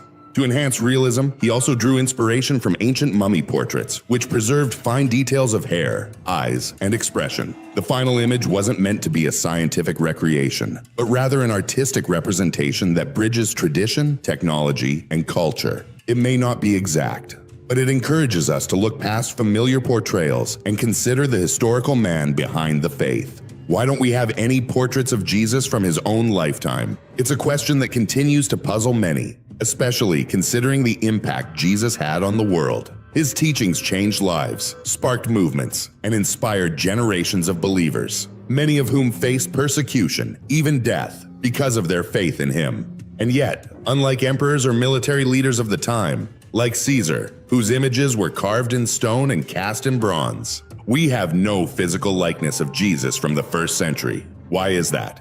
The answer lies in Jesus' roots. He and his early followers were Jewish, and as practicing Jews, they followed the commands laid out in the Old Testament, including the 10 Commandments. One of those commands is crystal clear. You shall not make for yourself a carved image or any likeness of what is in heaven above, or on the earth beneath, or in the waters below. This wasn't just a rule, it was a safeguard. Idolatry was widespread in the ancient world, especially in Egypt, where the Israelites had once been enslaved. God's people were called to be different. They were not to worship images or symbols, only God Himself. That's why early Christians avoided creating statues or pictures of Jesus. They feared that visual representations could become objects of worship, taking attention away from God's presence and truth. If you grew up seeing stained glass windows, church icons, or children's Bible illustrations, it's important to remember. Those images are the work of artists, inspired by faith, but shaped by imagination.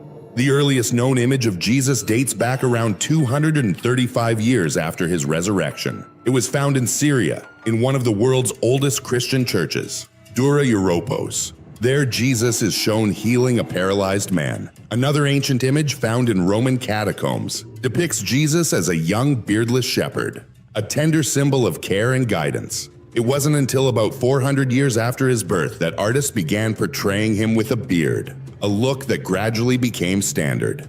In those early days, Christian art wasn't meant to dazzle. It was meant to teach. Most believers couldn't read, so paintings and carvings became visual tools to help them remember the life and message of Christ. Art was deeply rooted in Roman culture, and naturally early Christians inherited that tradition. Roman, Greek, and Syrian artistic influences shaped how the early church began to portray the story of Christ.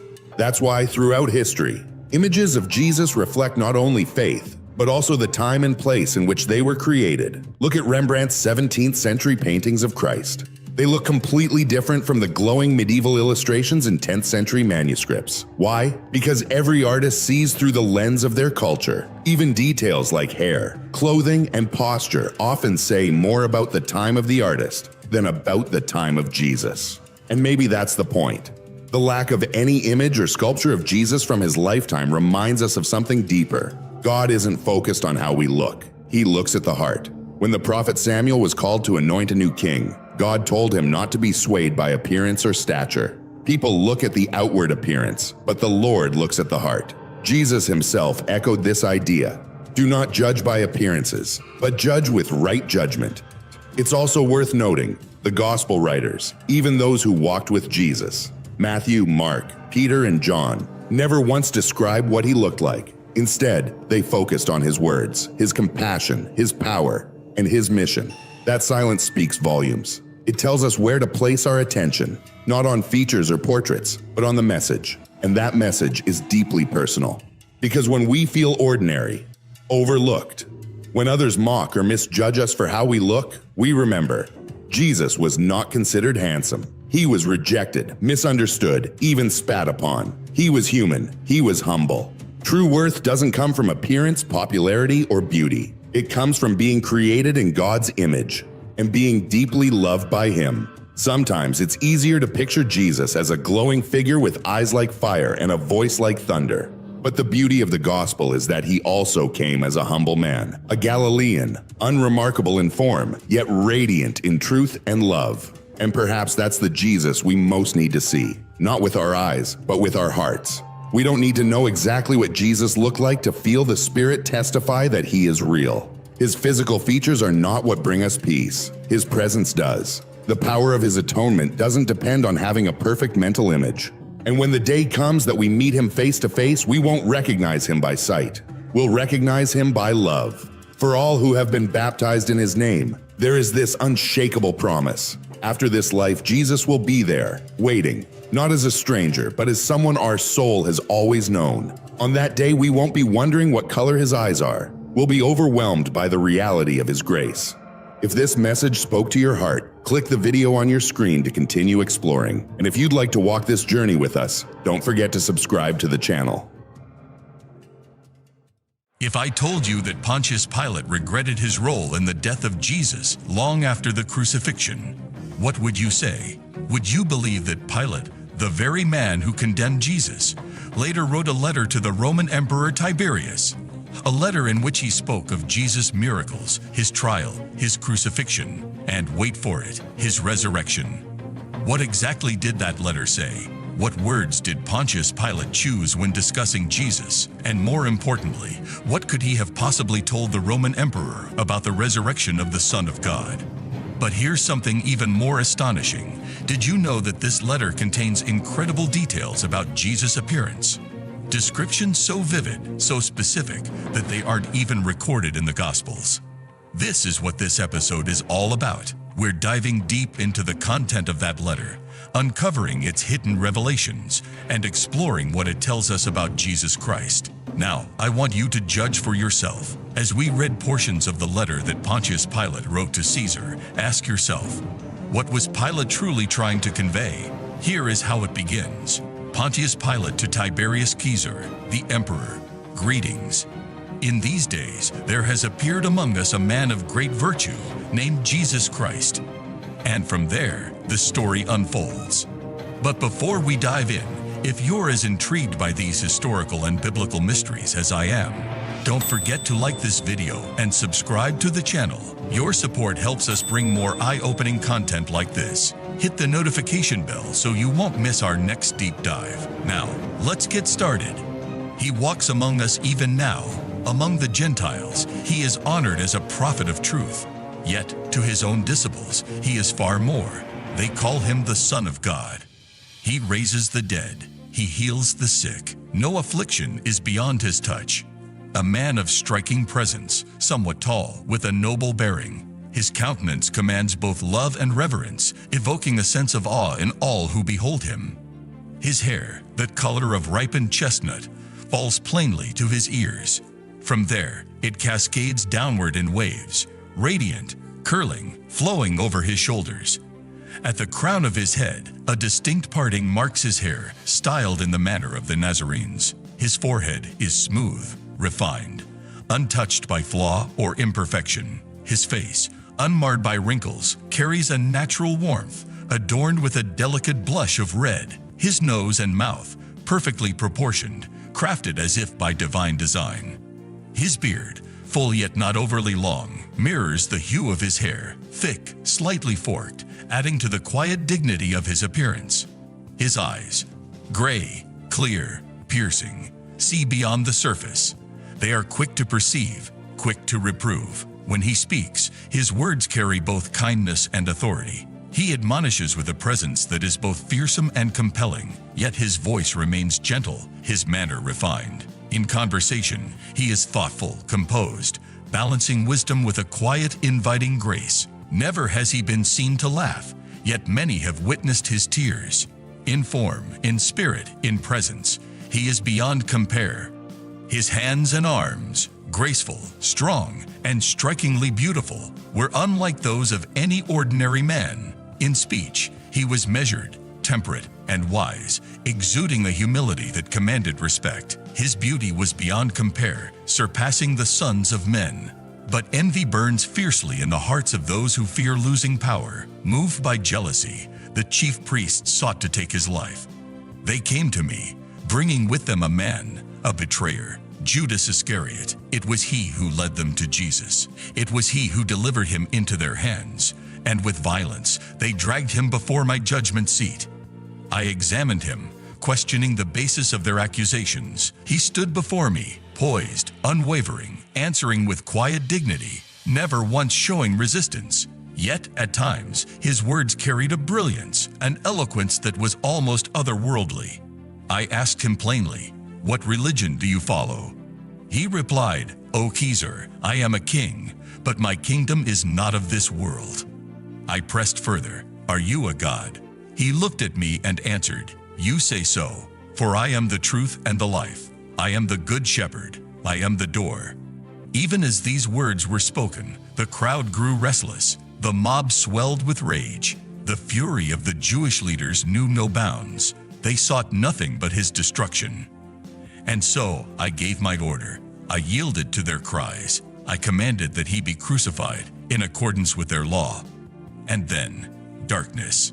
At the very moment he was crucified, the skies turned black. The sun vanished at midday. The stars shone in the gloom, and the moon, like blood, ceased to give its light. The world stood in eerie silence. And then the dead rose. From their graves they emerged, appearing to many throughout the city. I stood in the grip of fear. My soul trembled. In that moment I knew I had condemned a man unlike any other. I rushed to cleanse myself. Taking water in my hands, I washed them of his blood, the blood of a just man, a man without equal. As you read this letter, as you hear this testimony, one thing is unmistakably clear. Pontius Pilate did not merely judge Jesus, he sought to understand him. Why such detail? Why such careful description of his features, his presence, his words? The answer is simple. In those days, there were no images, no portraits, no means of preserving a man's likeness.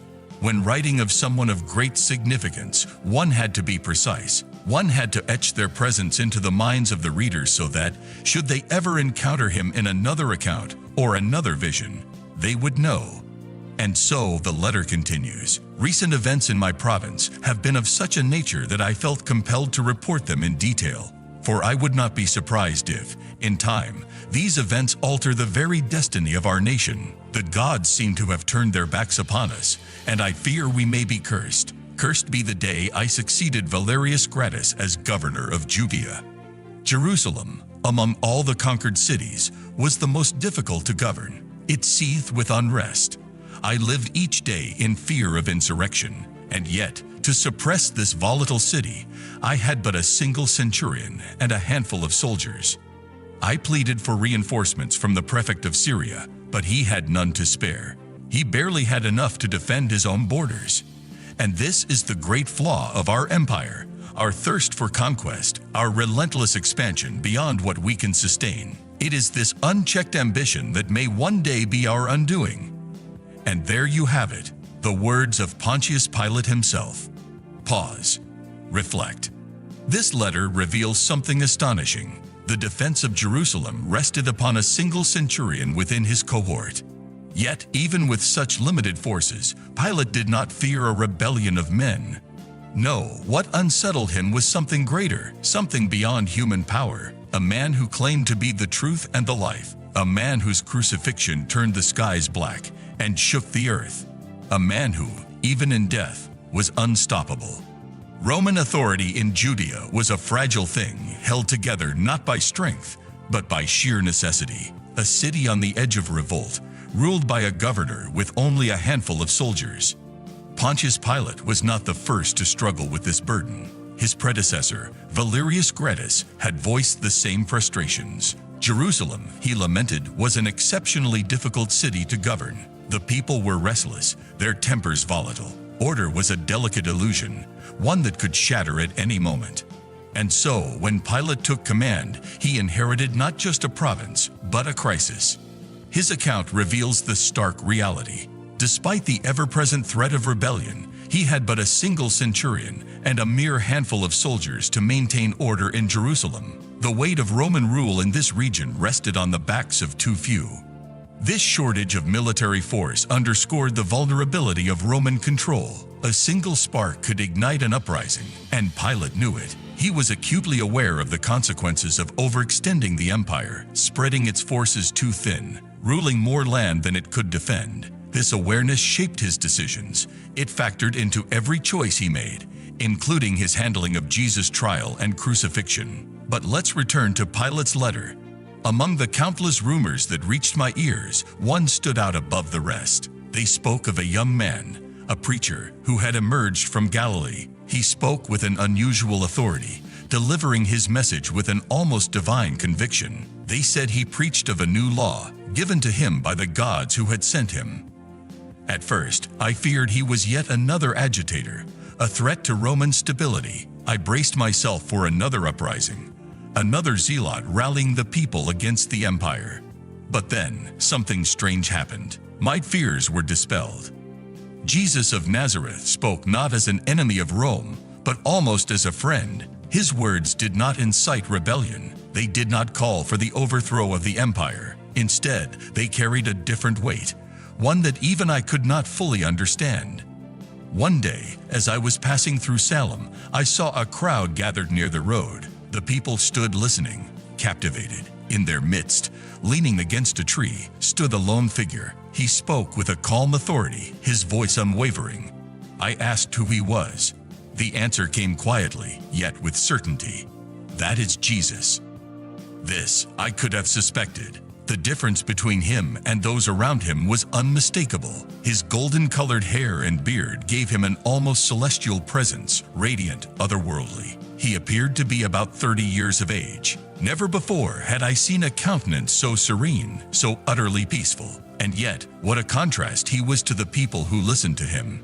Men with dark beards, their faces tanned and weathered by the harsh sun. He stood apart. Now, let's pause for a moment and consider this.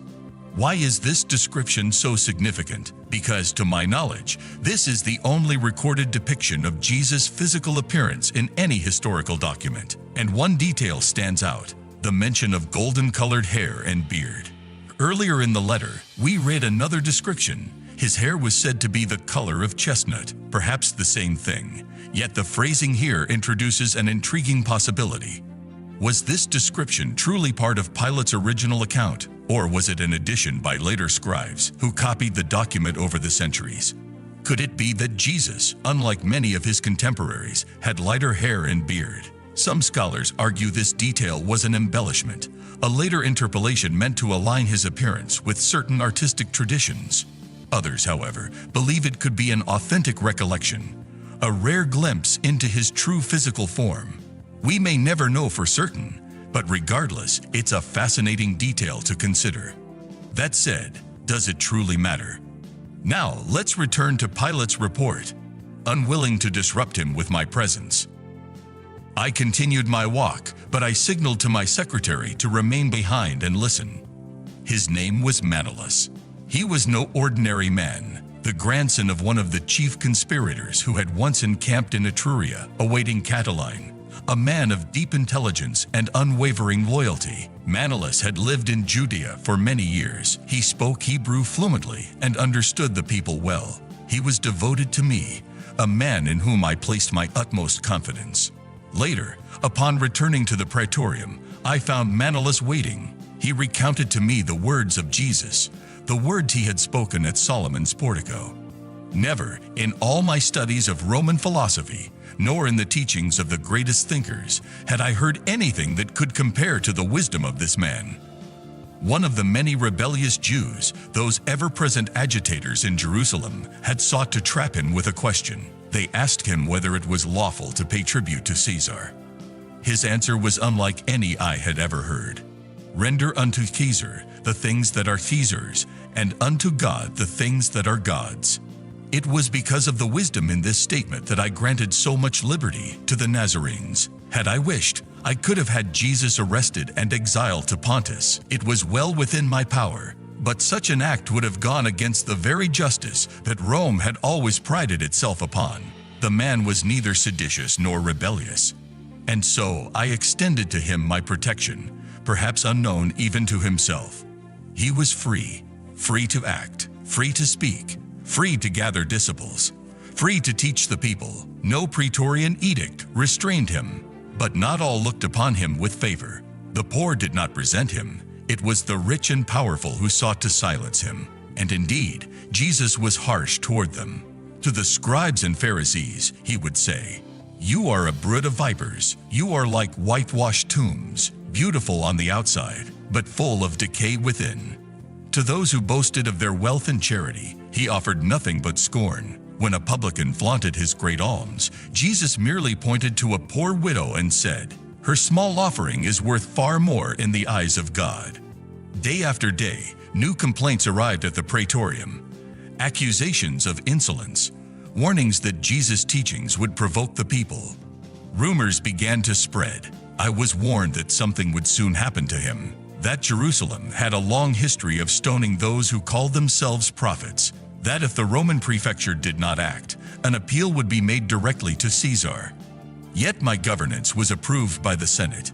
A reinforcement had been promised to me once the Parthian War was settled, but at that moment, my forces were too weak to suppress an uprising.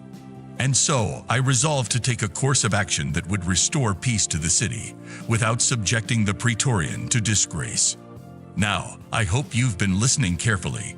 Pontius Pilate knew of Jesus long before that fateful day. He allowed him freedom. He permitted him to preach, to gather crowds, to move about unrestrained. Why? Because he saw no rebellion in him. Despite the relentless pressure from the religious leaders of the time, Pilate found no justification to prosecute Jesus. Not until the moment came when it was no longer about justice, but about expedience. In the end, Pontius Pilate sacrificed Jesus, not out of conviction, but out of fear. Faced with the possibility of an uprising, knowing full well that he lacked the military strength to maintain control, he made his choice. He gave up Jesus to preserve the fragile peace of Jerusalem. Poignant, isn't it? Especially when we consider the mission of Jesus himself. Pilate hesitated. He did not want to crucify Jesus. Instead, he handed him over, choosing political stability over justice, choosing power over truth. His priority was not righteousness, but survival. He was an opportunist, through and through. Pilate may have washed his hands of the matter, but no amount of water could cleanse him of innocent blood. His name, forever tied to history's greatest injustice, serves as a reminder of a man who valued his authority more than his conscience. Yet, despite all this, we must acknowledge one thing. Pilate left behind a record, a testimony. And from that, we gain something invaluable. We gain documentary, evidentiary proof that Jesus of Nazareth not only lived, but was, without question, crucified. But before we close this episode, let's examine one more crucial piece of evidence about Jesus, something directly linked to Pontius Pilate himself. Let's talk about the Pilate stone. What does the Pilate stone reveal about the crucifixion of Jesus? The Pilate stone, also known as the Pilate inscription, is an ancient artifact discovered near Caesarea Maritima in present-day Israel. It is a dedicatory inscription, etched into a limestone block, and it carries immense historical significance. Why? Because it is archaeological proof of the existence of Pontius Pilate, the Roman governor of Judea, the same man mentioned in the New Testament accounts of Jesus' trial and crucifixion. We've been reading Pilate's letter to Caesar, but what tangible evidence do we have that Pilate himself was real? This artifact, the Pilate stone, proves that Pontius Pilate was not just a name in ancient texts. He was real, flesh and blood, a historical figure who governed Judea at the exact time Jesus walked the earth. The inscription on the Pilate stone. The inscription, written in Latin, reads, "To the divine Augustus this Tiberian, Pontius Pilate, prefect of Judea." Why does this matter? Because Roman leaders often saw themselves as gods, hence the title "To the divine Augusti." This was not merely an administrative marker, it was a declaration of status and power. The significance of Caesarea Maritima. Today, we know that Caesarea Maritima lies along the Mediterranean coast of Israel. During Roman rule, it was a vital administrative and political center. The Pilate stone was discovered there, repurposed within a staircase leading up to a theater at the site. It was archaeologists who identified the stone, recognizing the Latin inscription carved into its surface. Conclusion: when we put all the pieces together, the letter of Pilate and the stone of Pilate, we see something extraordinary. Not only does history confirm the existence of Pontius Pilate, but it also supports the biblical accounts of Jesus' ministry and crucifixion. And beyond that, these records provide details about Jesus' physical appearance, details not included in the canonical Gospels. This is history. This is evidence. Thank you for watching. If you found this content enlightening, don't forget to like this video and subscribe to the channel. God bless you. Amen.